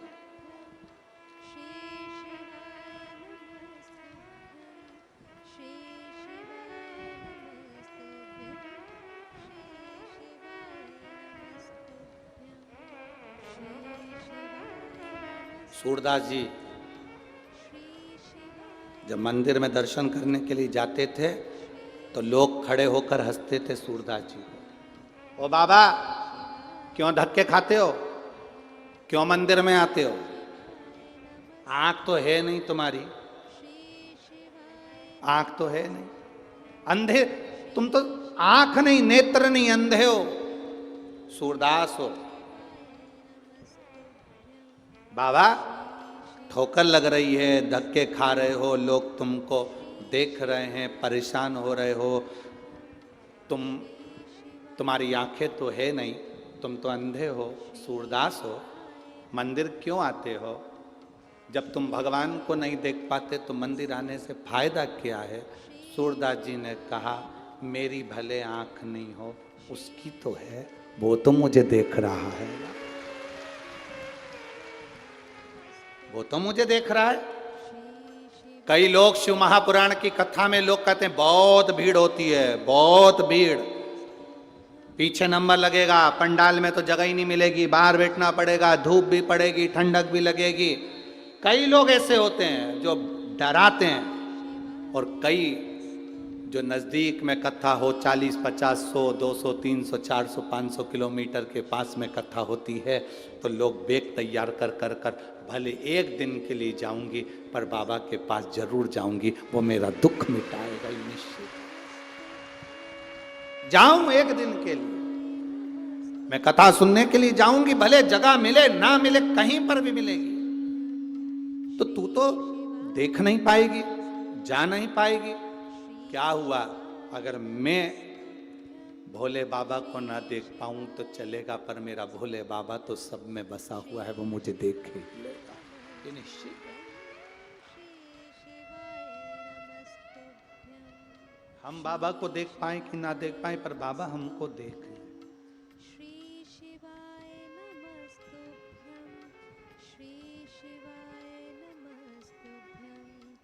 ददरहुआ धाम सरकार के मंदिर में जब दर्शन करने के लिए जाओ, 4 घंटे तक खड़े रहने से कोई मतलब नहीं है। आप उसके सामने से निकल कर चले जाओ, आपने दर्शन किया कि नहीं किया, पर ददरहुआ धाम हनुमान जी ने आप पर दृष्टि कर दी, वो बहुत वहां धक्के नहीं मारना, वहां कूचना नहीं, वहां किसी को दबाना नहीं, वहां किसी को कष्ट देना नहीं। आप मंदिर की चौखट के सामने पहुंच गए, बाबा का दर्शन हुआ कि नहीं हुआ उसकी निगाह में आप आ गए, बस बहुत। हम तो यहाँ तक कहेंगे, आप ददरहुआ धाम सरकार की इस पवित्र भूमि पर कहीं पर भी आ गए, उसकी कृपा तुम पर जरूर होगी, ये निश्चित है। तुम पहुंच गए, तुम आ गए, बस बहुत है। पंडाल के आसपास में कहीं पहुंच गए, ये उसकी कृपा है। आपने फिर आरती करी, कर्पूर गौरम हुआ, भूमि की रज को अपने शरीर से लगाकर बाबा को प्रणाम कर कर चल दिए, उसका सुख आपके जीवन में है, उसका सुख। खाली ना जाता कोई दर से तुम्हारे, खाली ना जाता कोई दर से तुम्हारे, मैं भी खड़ा हूँ नन्ही बाहें पसार अपने हृदय से लगा लो गिरा जा रहा हूँ उठा लो भोले अपने दर से अब तो न टालो गिरी जा रही हूँ उठा। आप पहुंच गए। सूरदास जी कह रहे हैं मेरी आंखें नहीं है, मैं अंधा हूं, मैं परमात्मा को नहीं देख सकता, पर परमात्मा तो मुझे देखेगा। परमात्मा की तो आंखें हैं, वो तो मुझे देख रहा है ना। हनुमान जी से रावण ने कहा था ब्रह्मास्त्र में बंधे हो हनुमान, तुम बंधे हुए हो, मैं चाहूं तो अभी की अभी तुम्हें मार सकता। हनुमान तुम बंधे हो, मैं चाहूं तो अभी की अभी तुम्हें बांध सकता हूं। हनुमान जी ने कहा मैं बंधा हूं, मेरा राम थोड़ी ना बंधा हुआ है, वो तो खुला है। मैं बंधा हूं पर मेरा राम नहीं बंधा है, मैं बंधन में हूं पर मेरा परमात्मा बंधन में नहीं, वो तो खुला है ना। हनुमान आप देख, रावण ने कहा मैं तुझे भी मारता हूं। तुरंत दूतों से कहा कि इस बंदर को मार दो, इस बानर को मार दो। तब विभीषण उठकर खड़े हो गए और विभीषण ने कहा नहीं, कोई दूत आया है उसको मारा नहीं जाता, गुप्तचर आया है उसे मारा नहीं जाता, इसकी पूंछ में आग लगा दो। हनुमान जी ने कहा देख ले, मैं बंधा था, मेरा राम नहीं बंधा था, इसलिए मुझे बचाने वाला उसने यहीं की यहीं भेज दिया। देख, हमारे बीच में कोई ऐसा होता है, हमारे परिवार में कोई ऐसा होता है, हमारे मित्र इष्ट जो हमारे नजदीक में कोई ऐसा आ जाता है जो हमारी दुख की घड़ी में आकर खड़ा हो जाता है और हमारे दुख की घड़ी से हमें निकालने का प्रयास करता है। तीन होते हैं, ए मेरी भिंड की जीजियों और मेरे जीजाओं, तीन होते हैं, एक पशु, पुरुष और महापुरुष। कितने हैं? जम के बोलो जरा। तीन। पहले नंबर पर जम के बोलो जरा, पशु। यहां के लोग कम बोलते हैं क्या? अच्छा बोलते हैं ना दमदारी से। पहले नंबर पर पशु, दूसरे नंबर पर पुरुष, तीसरे नंबर पर महापुरुष। इसमें अंतर क्या होता है? पशु में, पुरुष में और महापुरुष में अंतर क्या है? पशु वो होता है जो दूसरे के दुख को देखकर हंसता है, अच्छा हुआ, इसके साथ तो यही होना था, इसके पाप हुए ना इसलिए भुगत रहा। पशु जो होता है वो दूसरे के दुख को देखकर खुश होता है। पुरुष मनुष्य कैसा होता है? अगर पुरुष है, मनुष्य है, तो दूसरे के दुख को देखकर वो भी दुखी हो जाता है, दूसरे के सुख को देखकर वो भी सुखी हो जाता है। पशु का काम है दूसरे के दुख को देखकर खुश होना, और पुरुष का काम है दूसरे के दुख को देखकर दुखी होना, और महापुरुष का काम है दूसरे के दुख को देखकर दुखी होकर उसके साथ खड़े होकर उसका दुख समाप्त करना। यह महापुरुष का लक्षण है, यह महापुरुष का लक्षण है। पहले नंबर पर है पशु। अगर आप दूसरे के दुख पर हंस रहे, अच्छा हुआ, उसके साथ तो ऐसा ही होना था, उसके साथ तो ऐसा ही होना था, अच्छा हुआ, उसके पाप का घड़ा भराया, अच्छा हुआ, उसके साथ ये हुआ। अगर आप दूसरे के दुख को देखकर खुश हो रहे हो तो आप पशु हो। दूसरे के दुख को देखकर आप दुखी हो रहे हो तो आप पुरुष हो। और अगर दूसरे के दुख में तुम खड़े होकर उसका दुख मिटा रहे हो तो आप महापुरुष हो, आप महापुरुष की गिनती में।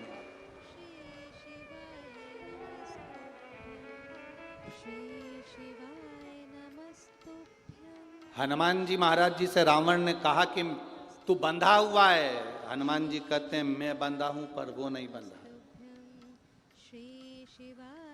आपको दुख है, आप उसको याद करो, वो तुम्हारे दुख को काटता है। एक दो पत्र, बहुत अच्छे पत्र, वैसे सारे पत्र आप लोगों ने अच्छे लिखे हैं, पर पत्रों में बहुत सुंदर भाव आप लोगों ने कहा।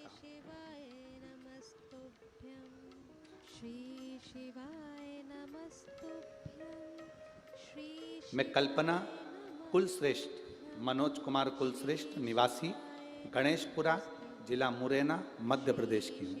कहीं बैठी हो तो हाथ हिला सकती हैं। अगर कहीं बैठी हो तो अपने हाथ हिला सकती हैं। मैं कल्पना कुलश्रेष्ठ, मनोज कुमार कुलश्रेष्ठ, निवासी गणेशपुरा, जिला मुरैना, मध्य प्रदेश। कहीं बैठी हैं? हाथ हिलाओ एक बार। हाँ ठीक है। श्री शिवाय नमस्तुभ्यम। पत्र लिखा है 2020 से मैं कथा सुन रही हूँ, जिला मुरैना में। 2018 से मैं स्वास्थ्य विभाग की नौकरी के लिए मैं 2018 से प्रयास कर रही हूँ, पर मेरी नौकरी नहीं लगी। कुछ नंबरों से मैं रह जाती थी, मेरी नौकरी नहीं लग पाती थी, मैं बड़ी परेशान थी। तब 2018 में प्रयास करा, 2019 में प्रयास करा, तभी भी मेरी नौकरी नहीं लगी। 2021 में आपने पार्थिव शिवलिंग पूजन का वर्णन कराया, उस पर काली मिर्च का स्मरण कराया और काली मिर्च चढ़ाकर उस पूजन का विधान बताया, तब मैंने वो किया। और बाबा की कृपा से आज मैं स्वास्थ्य विभाग, गोहद तहसील, ग्राम धमसा, जिला भिंड में नौकरी कर रही हूँ। ये भोलेनाथ जी की कृपा है, बाबा की कृपा। मैं ददरौआ धाम सरकार को प्रणाम करती हूँ, नमन करती हूँ, जिन्होंने इतनी सुंदर शिव महापुराण की कथा यहाँ कराई, उसके लिए मैं धन्यवाद देती हूँ। ये शिव तत्व, औघड़ी, शंभु, त्रिकालदर्शी। बैठिए बहन। एक विश्वास जब दृढ़ होता है, भरोसा पक्का, विश्वास दृढ़, भरोसा पक्का, क्यों ना भी। एक लड़के ने तो अपनी मम्मी से शर्त लगा ली थी कि मैं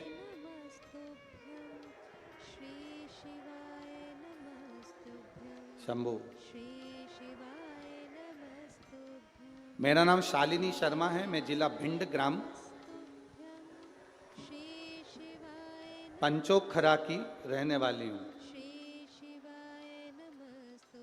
मेरा मोबाइल नंबर ये है। कहीं बैठी हैं हाथ हिला सकती हैं, अगर कहीं बैठी हो तो, कहीं बैठी हो तो हाथ हिला सकती हैं।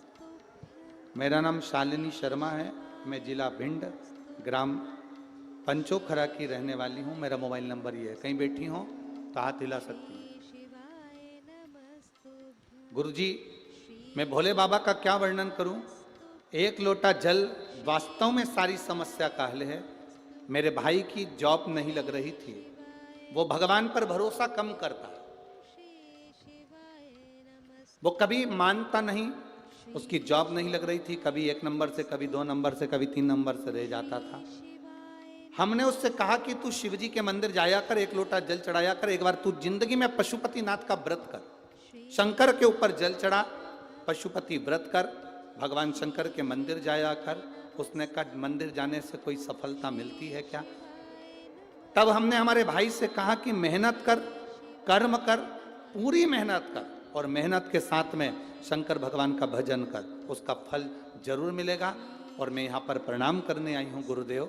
आज मेरा भाई भारतीय सेना में BSF में सिलेक्शन हो गया है और बाबा की कृपा से उसकी नौकरी लगी है। ये शिव तत्व है, औघड़ी शंभू की कृपा। अरे लुटा दिया भंडार काशी वाले ने, कर दिया माला। शिव कृपा होती है, जब भगवान शंकर की करुणा होती है, तब जाकर जीवन का कोई सुख हमारे जीवन में प्राप्त होता है। शिव कथा कर, भगवान का संवाद कर। ब्रह्मा जी ने कहा ये तुम्हारे पिता है, ये तुम्हारे पिता है। हो ही नहीं सकता। शिवलिंग को देखकर ब्रह्मा जी कह रहे हैं कि मैं तुम्हारे पिता का सिर देखना चाहता हूं। ब्रह्मा जी सिर देखने के लिए सिर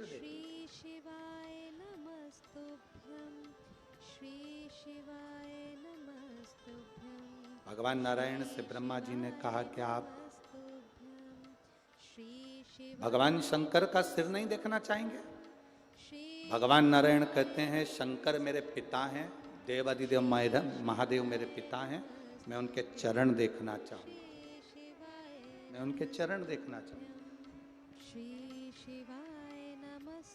महादेव के चरण ढूंढने के लिए भगवान विष्णु शिवलिंग के चरण ढूंढने के लिए पाताल में गए और ब्रह्मा जी आकाश में भगवान शंकर का शीश देखने के लिए,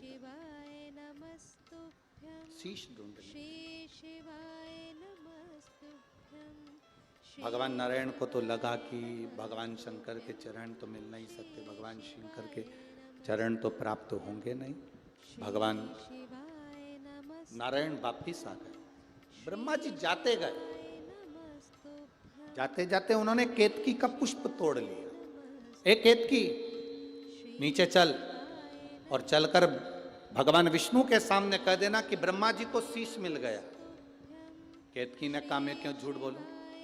भगवान ब्रह्मा जी ने कहा केतकी के पुष्प अगर तू मेरा पक्ष लेगा तो मैं तुझे सारे देवताओं पर चढ़ाऊंगा और सुगंधित बना कर रखूंगा।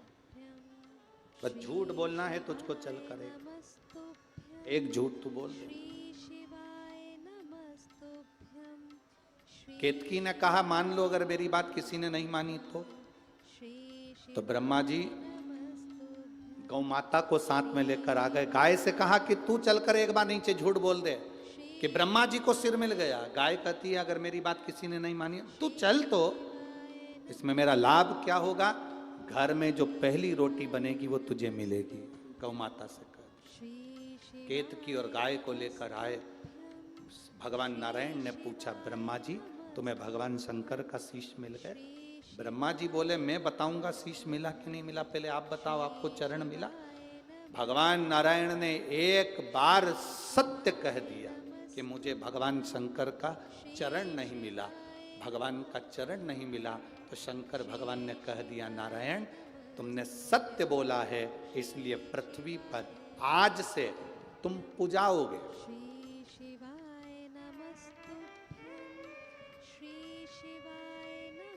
स्कंद पुराण की कथा में ये चरित्र मिलता है।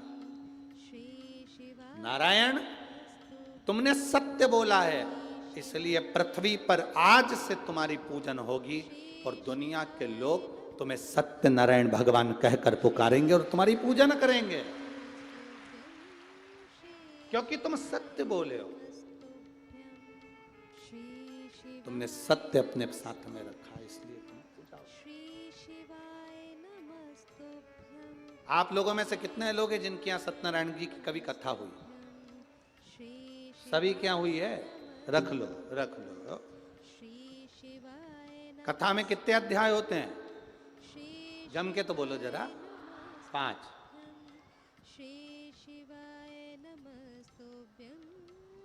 सारे अध्याय पढ़े हैं? अरे बोलो तो जम के। सुने हैं? क्या बोलते हैं? गरीब ब्राह्मण था, बोलो सही है, कहीं गड़बड़ हो तो बता देना हो। और उसने बड़ा दुखी था, सत्यनारायण भगवान की कथा सुनी, पूजन कर। बोलो यही है ना? फिर एक लक्कड़हारा था, उसने सत्यनारायण भगवान की कथा सुनी, पूजन कर। फिर एक बनिया था सेठ, उसने सत्यनारायण भगवान की पूजन करी तो सुंदर कन्या का जन्म। अब हर व्यक्ति ने एक बात कही कि सत्यनारायण की कथा सुनी, सत्यनारायण की कथा करवाई, सत्यनारायण जी की कथा करवाई। 5वें अध्याय में ये लिखा है पढ़ा है कि सत्यनारायण जी की कथा करवाई, सत्यनारायण जी की कथा सुनी, पर समझने वाली बात यह है कि सत्यनारायण जी की इन 5 अध्याय में आया कि कथा सुनी, कथा करवाई, कथा थी कौन सी? वो कथा कौन सी थी? जो लक्कड़हारे ने सुनी थी वो कथा कौन सी थी? जो ब्राह्मण ने सुनी थी वो कथा कौन सी थी? जो बणिया ने सुनी थी वो कथा कौन सी थी? जो राजा ने सुनी थी वो कथा कोई दूसरी नहीं थी, स्कंद पुराण की और शिव महापुराण की। इस कथा में वर्णन आता है ब्रह्मा जी के सामने, भगवान शंकर के शिवलिंग के सामने भगवान नारायण ने सत्य कह दिया था कि मैंने भगवान शंकर के चरण नहीं देखे। वो सत्यनारायण की कथा थी, वो सत्यनारायण की कथा। मैंने चरण नहीं देखे, एक बार मुख से सत्य कह दिया, उस दिन से भगवान सत्यनारायण की पूजन होने लगी। और पूजन तो तुम्हारी भी चालू हो जाए अगर तुम सत्य बोलना चालू कर दो तो। मना नहीं है।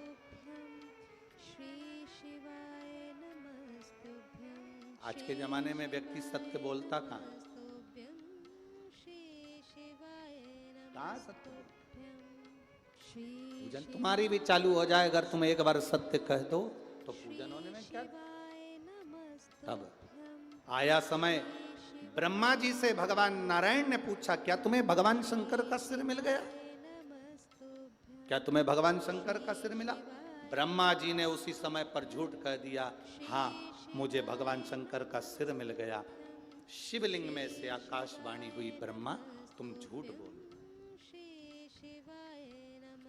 दुनिया में सब जगह पर झूठ बोल लेना चल जाएगा, पर शिव महापुराण की कथा कहती है एक शंकर की कथा में, दूसरा शंकर के मंदिर में, शिवालय में कभी झूठ मत बोलना, वो नरक जैसा जीवन हो जाता है।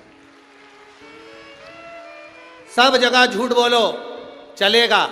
हम कई बार शिव महापुराण की कथा में कहते हैं आप कथा में अगर आए हो तो अपने घर पर बता कर आओ। आप कथा में आए हो कह कर आओ। 1 बजे से 4 बजे तक कथा है, 4 बजे की कथा पूरी सुनूंगी, कर्पूर गौरम होगा, तब मैं आखिरी में कथा सुनने के बाद अपने घर आऊंगी। मेरा इंतजार नहीं करना, बार बार फोन लगाओगे, मैं झूठ बोलूं कि ग्वालियर पहुंच गई, मैं बोलूं कि मुरैना पहुंच गई, मैं बोलूं कि यहाँ पहुंच गई, मैं झूठ नहीं बोल सकती क्योंकि मैं शिव जी की कथा सुनने जा रही। पहले ना अदालत होती थी ना पंचायत होती थी। पहले के जमाने में अगर निर्णय लिया जाता था, कोई बात का निर्णय लिया जाता था तो शंकर जी के मंदिर में ले जाया जाता था, उठा गंगा जली और कह दे कि तूने ये नहीं करा, क्योंकि हर व्यक्ति को मालूम था कि शंकर के मंदिर में अगर एक बार भी झूठ बोल दिया तो मरने के समय पर ना गंगा जल मिलता है ना परिवार के लोग अग्नि दे पाते हैं। इतना व्यक्ति को तड़फन हो, इतना कष्ट होता है व्यक्ति को, इतनी तड़फन होती है।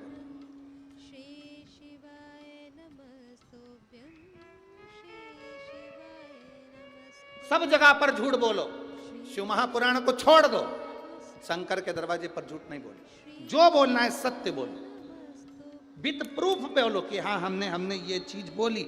अब जैसे हमने अभी कहा कि महाराज जी ने बड़ा फोटो दिया था, वो फोटो हमने ड्राइवर को दिया, ड्राइवर मांग लिया का था और हमने बता दिया। अब जिसको प्रूफ चाहिए वो जाए देख ले। सत्य बोलो, जो सत्य है उसको बोलते चलो।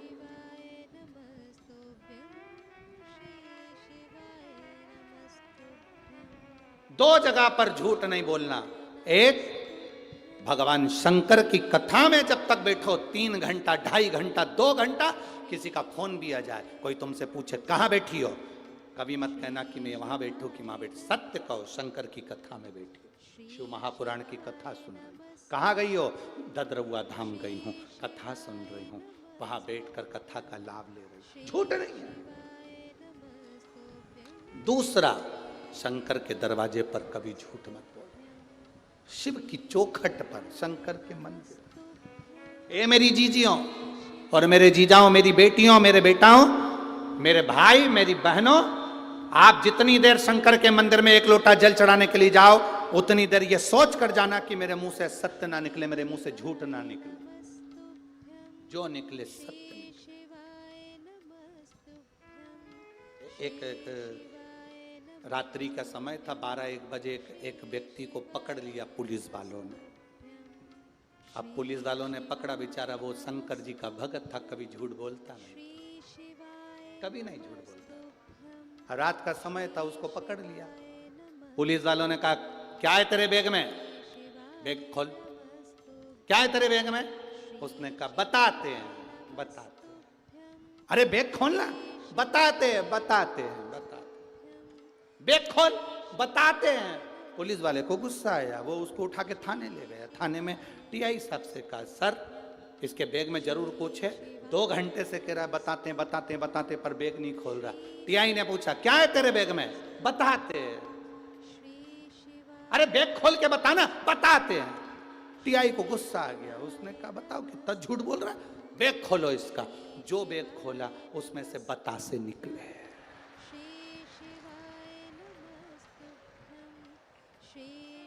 टीआई बोला, इसमें तो बतासे हैं। वो बोला, मैं तो तब से बोल रहा, बताते हैं बताते हैं बताते हैं। इतने में टीआई साहब बोले, ये तोतला है, वापिस छोड़ के आ। वो झूठ नहीं कह रहा, वो सत्य कह रहा, बताते हैं बता। अब उसकी जीवान में तोतरापन है, तो वो जो बोलेगा वही तो बोलेगा ना। अब जिसको जो मिला है वो वैसा बोलेगा। अब तुम समझ जाओ तो अच्छी बात है, ना समझो तो बात दूसरी। होता है, अब तुम उस जगह पर अगर बोलो, होता है कोई कोई व्यक्ति, अगर हम तो सब लोगों से निवेदन करते हैं, कोई सत्यनारायण जी की कथा में से आ रहा हो, उससे कभी नाम मत पूछो। किसी किसी के अटकने की वो होती है, अटक जाता है, और मुंह में भरी हो पंजेरी, और तुमने पूछ लिया तेरा नाम क्या है, और उसने नाम बोल दिया फू फू फूलचंद, पूरी पंजेरी तेरे मुंह पर। क्या मतलब पूछो? 2 जगह पर झूठ नहीं बोलना, एक शिव महापुराण की कथा, दूसरा है शंकर का दरवाजा। जब जल चढ़ाने जाना, ये लेकर नियम जाना कि मैं जितनी देर शंकर की होटले पर रहूंगी, शंकर के शिवालय में रहूंगी, शिव मंदिर में रहूंगी, उतनी देर तक मैं मुख से झूठ नहीं कहूंगी। जो बोलूंगी सत्य बोलूंगी, भगवान का भजन करूंगी, इसके सिवाय कुछ नहीं।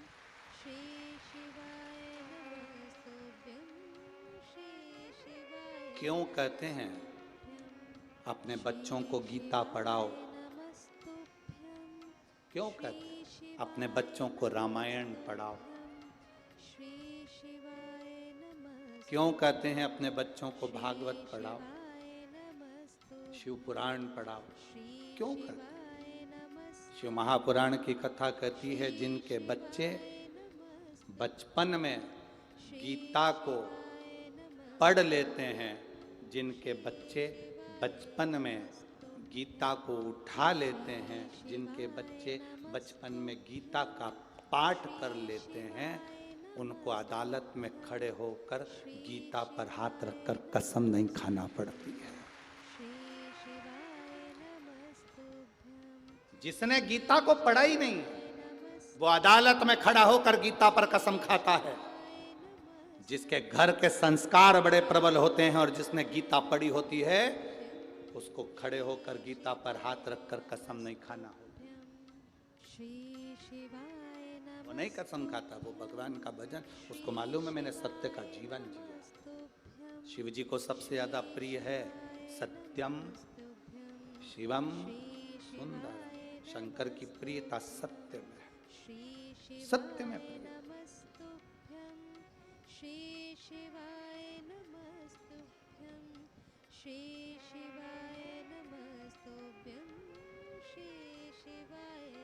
आपके भीतर जितना जितना सत्य प्रिय होगा, उतनी जिंदगी की आनंद।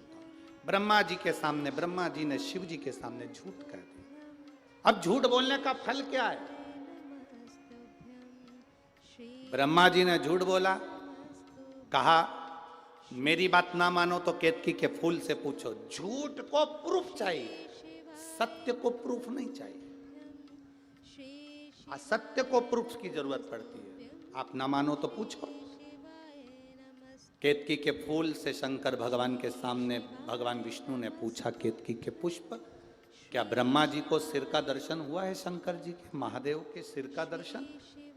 केतकी का फूल कहता है हाँ, ब्रह्मा जी को सिर का दर्शन हुआ तो शिवलिंग में से आकाश वाणी हो गई। केतकी का फूल तो झूठ बोल रहा है। शंकर भगवान के शिवलिंग के सामने तूने झूठ बोला है केतकी के पुष्प। मैं तुझे श्राप देता हूं, सारे देवताओं पर केतकी का फूल चढ़ेगा पर शंकर पर कभी नहीं चढ़ेगा। भूल से भी अगर केतकी का पुष्प शंकर जी पर चढ़ गया तो 1000 गौ हत्या के बराबर दोष लगेगा। केतकी नहीं चढ़ेगी क्योंकि इसने झूठ बोला। इतने में ब्रह्मा जी ने कहा, यह आकाशवाणी झूठी है, पूछना है आपको तो गौ माता से पूछ लो कि मैंने शंकर भगवान के शिवलिंग का दर्शन करा। भगवान नारायण ने हाथ जोड़कर गौ माता से पूछा, गौ माता आप बताओ, क्या भगवान ब्रह्मा जी ने शंकर भगवान के शिवलिंग का दर्शन, भगवान शंकर के शीश का दर्शन करा? गौ माता ने भी झूठ कह दिया। भगवान ब्रह्मा जी ने शंकर भगवान के शीश का दर्शन करा है। क्रोध आ गया देवादिदेव महादेव को, शिवलिंग में से आकाशवाणी हो गई, ए ब्रह्मा, ये गौ माता भी झूठ बोल रही है। हे गाय, जगत की तू मां कहलाती है गौ माता, पर तूने शिवलिंग के सामने झूठ बोला है। मैं तुझे श्राप देता हूं गौ माता, तेरा पूरा शरीर पूजा जाएगा पर तेरा मुख अपूज्य रहेगा, क्योंकि तूने झूठ बोला। तो झूठ बोली है, इसलिए कली काल में तुझे झूठन खाने को मिलेगी, क्योंकि तू झूठ बोली, असत्य बोली, झूठ बोली। हमारे सनातन हिंदू धर्म में, सनातन धर्म के अंतर्गत गौ कन्यादान आगे से होता है, वस्त्रदान आगे से होता है, अन्नदान आगे से होता है, स्वर्णदान आगे से होता है, भूमि दान आगे से होता है। केवल सनातन धर्म में एक दान है गौ माता का जो आगे से नहीं होता। गाय के पीछे खड़े होकर पूंछ पकड़कर गौदान करना पड़ता है, क्योंकि गाय आगे से मुख से झूठ बोली थी, इसलिए पीछे से दान होता है। हमारे यहाँ गौदान आगे से नहीं होता, पूंछ पकड़कर पीछे से किया जाता है, क्योंकि गाय ने झूठ बोल दिया। तो झूठ बोली है गौ। सारे सनातन धर्म में जितनी परिक्रमा होती है आगे से होती है। हनुमान जी की परिक्रमा करो आगे से, पीपल की परिक्रमा करो आगे से, देवी की परिक्रमा करो आगे से, देवता की परिक्रमा करो आगे से।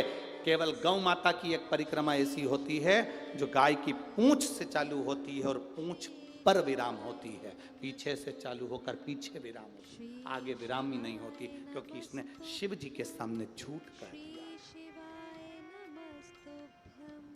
एक झूठ बोलने वाला व्यक्ति का जरा विचार करिए कि उसको जिंदगी भर झूठन खाना पड़ती है।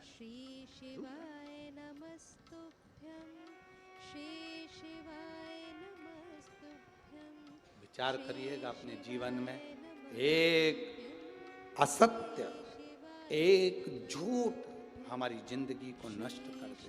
एक झूठ, केवल एक चरित्र बड़ा विचित्र है, आप लोगों ने सुना भी होगा पहले। एक कौवे को, स्कंद पुराण का ये चरित्र है, एक कौवे को एक हंसनी पसंद आ गई। कौवा उस हंसनी को अपने साथ में लिया आया। हंस को मालूम पड़ा कि मेरी हंसनी को कौवा ले गया है, तो हंस ने अदालत में केस लगा दिया, मेरी हंसनी को मुझे दिला दो। कौवे को मालूम पड़ा कि हंस की हंसनी कौवे के पास में है, हंस ने केस लगाया है, तो कौवा वकील के पास गया। ओ वकील साहब, ए वकील साहब। वकील ने कहा, क्या बात है रे कौवे? कौवा कहता है, मैं हंसनी को लेकर आया हूं और हंस ने अदालत में केस लगाया है, पर हंसनी मेरी होना चाहिए। कौवा कहता है, हंसनी को मेरी बना दो वकील साहब, जो चाहिए तुम्हें दूंगा। वकील ने कहा, सुन रहे कौवे, हंसनी हमेशा हंस की रही है, कभी कौवे की नहीं हो सकती। कौवा कहता है, मैं क्या करूं कि हंसनी मेरी हो जाए? वकील ने कहा, तू रात को जज के घर जा और जज से बात कर ले, और उसको कुछ देने का प्रभाव कर, जिससे तू हंसनी को अपनी बना ले, क्योंकि निर्णय तो जज ही देगा ना, निर्णय तो जज देगा। जा। कौआ जज के घर पर गया, जज साहब, ओ जज साहब। जज ने पूछा कौन? कौआ कहता है मैं कौआ, मैं हंसनी को अपने साथ ले आया हूं। हंस ने अदालत में केस लगाया है। जज साहब, व्यक्ति की 7 पीढ़ी बैकुंठ में है कि नरक में, या तो कौआ जानता है या ब्राह्मण जानता है, इसलिए 16 श्राद्ध में दोनों को खिलाया जाता है। व्यक्ति की 7 पीढ़ी को बैकुंठ में है कि नरक में, या तो ब्राह्मण जानता है या कौआ जानता है, इसलिए 16 श्राद्ध में कौए को भी भोजन कराते हैं, ब्राह्मण को भी भोजन कराते हैं। मैं कौआ अपनी दृष्टि से देख रहा हूं, आपकी 7 पीढ़ी बैकुंठ में है। अगर जज साहब कुर्सी पर बैठकर तुमने एक निर्णय दे दिया, हंसनी को मेरा बना दिया, तो मैं तुम्हें जीते जी तुम्हारे दादा परदादा से मिलवा दूंगा बैकुंठ में, ये मेरी शर्त है। बस आप एक काम करो, हंसनी को मेरा बना दो। जज ने सोचा इतना सही तो काम था, कौवे की हंसनी बनाना है। जज कुर्सी पर बैठ गया। कुर्सी पर जज बैठा, सुनवाई हुई।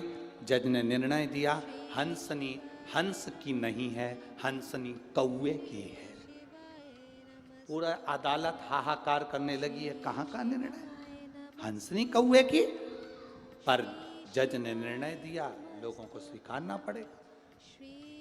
कौवा खुश हो गया, हंसनी रोने लगी, हंस रोने लगा। जज ने कहा सुन कौवे, मैंने अपना काम कर दिया, अब तू मेरे दादा परदादा से मिला। कौवे ने कहा चलो जज साहब। जज गाड़ी में बैठा, कौवा आगे आगे चला। गाड़ी से चलते चलते शहर से बाहर निकले, नगर से बाहर निकले, खेड़े से बाहर निकले, जंगल में पहुंच गए। कौवे ने जज से कहा जज साहब उतरो गाड़ी से, आओ मैं तुम्हारे दादा परदादा से मिलवाता हूं। जैसे ही जज गाड़ी से नीचे उतर कर आए, उन्हें इतनी बदबू आ रही थी कि जज ने मुख पर रुमाल रख लिया। जैसे मुख पर रुमाल रखा, जज ने कहा तू तो कह रहा था कि मेरी 7 पीढ़ी बैकुंठ में है, कहाँ लेकर आ गया? आओ जज साहब। जज को कहा देखो ये मरा हुआ जो कुत्ता पड़ा है, इस कुत्ते के पास में जो सफेद वाली इल्ली दिख रही है वो तुम्हारे दादाजी है। उस इल्ली के पास में जो बारीक सा कीड़ा दिख रहा है वो तुम्हारी दादी जी हैं। उस इल्ली के पास में जो काली वाली इल्ली दिख रही है वो तुम्हारे पिताजी हैं, और उस इल्ली के पास में एक छोटा सा कीड़ा दिख रहा है वो तुम्हारी माताजी हैं। जज कहता है रे कौवे, तू तो कह रहा था कि मेरी 7 पीढ़ी बैकुंठ में है और तू मुझे नरक में दिखा रहा है।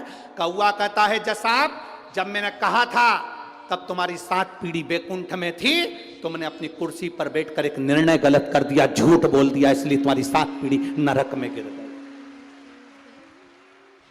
कुर्सी पर बैठकर एक निर्णय गलत हो गया, 7 पीढ़ी बैकुंठ से नरक में गिर जाती है। दुनिया समझ नहीं पाती है। लोग कहते हैं 16 श्राद्ध में हमारे पूर्वज बैकुंठ में होंगे, तुम दिन भर में कितना झूठ बोलते हो रे। तो जरा अंदाजा लगाना, बैकुंठ में नहीं मिलेंगे, तुम्हारे घर के पास में गटर के बाजू में पड़े मिलेंगे, उनको ढूंढो। असत्य ना बोलिए, सत्य बोलो। शिव महापुराण की कथा में जितनी देर बैठो, भगवान शंकर के द्वार पर जितनी देर बैठो, शंकर के मंदिर में जितनी देर जाओ, उतनी देर तुम्हारे मुख से सत्य निकलना चाहिए। इसलिए उसको कहते हैं सत्यम शिवम सुंदरम। गौ माता ने झूठ बोला, केतकी के फूल ने झूठ बोला, बचा कुचा था तो ब्रह्मा जी ने झूठ बोल दिया। जो ब्रह्मा जी ने झूठ बोला, शिव को क्रोध आ गया, प्रकट हो गए महादेव। पांव के अंगूठे के नख को तोड़ा महादेव ने, फेंका, काल भैरव प्रकट कर लिया। काल भैरव प्रकट कर कर कहा जा रे काल भैरव, काट दे ब्रह्मा का सिर। झूठ बोलने वाला सिर ब्रह्मा का कटना चाहिए। काल भैरव अपने उंगली के नख तोड़कर फेंके, ब्रह्मा का सिर कट गया। ब्रह्मा का सिर कटा तो कटा हुआ सिर लुढ़कता गया। झूठ बोलता हुआ वो सिर लुढ़क रहा है, उसका जो रक्त निकला उससे एक नदी प्रकट हो गई, जिसको कर्मनाशा कहा गया। भारत की भूमि पर केवल एक नदी ऐसी बहती है जिस नदी का पानी का छींटा भी शरीर को लग जाता है तो 7 पीढ़ी में करा हुआ सारा दान पुण्य खत्म हो जाता है। वो कर्मनाशा नदी है। आज भी उत्तर प्रदेश में वो नदी बहती है, जिस नदी को कोई विद्वान, कोई संत, कोई साधु, कोई सन्यासी, कोई तपस्वी, कोई साधक, कोई उपासक उस नदी के पास नहीं जाता। भारत की भूमि पर केवल एक नदी ऐसी है जिसका पानी कुत्ता भी नहीं पीता। भारत की भूमि पर एक नदी केवल ऐसी है जिसका पानी पक्षी भी नहीं पीता। वो कर्मनाशा नदी है, जिस नदी का पानी एक जानवर भी नहीं पीता। उस नदी का पानी शरीर को छू जाए तो व्यक्ति को कहते हैं कि उसके जीवन का सारा पुण्य समाप्त हो जाता है। वो कर्मनाशा नदी भगवान ब्रह्मा के गले कटने से उस रक्त से प्रकट हो गई। भगवान नारायण ने देखा कि ब्रह्मा का सिर पड़ा हुआ है, क्या करें इसका, झूठ बोला है। भगवान विष्णु ने शंकर जी के हाथ जोड़कर निवेदन करा, आप ब्रह्मा के कटे हुए सिर को कुछ तो वर दे दो प्रभु, लोग नफरत करेंगे ब्रह्मा के सिर से। तब शंकर भगवान ने कहा, ये ब्रह्मा झूठ बोला है, पर सत्यनारायण भगवान आपका स्पर्श ब्रह्मा के शीश को हुआ है। सत्य बोलने वाले का अगर स्पर्श ब्रह्मा के सिर को, सत्यनारायण भगवान तुम्हारा स्पर्श हुआ, मैं वर देता हूं, ब्रह्मा का कटा हुआ सिर बट वृक्ष बनेगा। इस बड़ के पेड़ के नीचे स्वयं महादेव बैठेंगे और उनका नाम बटकेश्वर महादेव पड़ेगा। शिव विराजमान, बटकेश्वर महादेव के रूप में शंकर जी विराजित हो गए। समय आया, ब्रह्मा जी ने सृष्टि की रचना करी, माता सती का विवाह शिव जी से हुआ, फिर यज्ञ कुंड में शरीर समाप्त किया। हिमालय राज के यहाँ पार्वती बनकर प्रकट हुई। माता पार्वती भगवान शिव के साथ में मंगल विवाह हो रहा है। जोरदार ताली बजाएं, देव अधिदेव महादेव माता पार्वती जी के साथ पधार।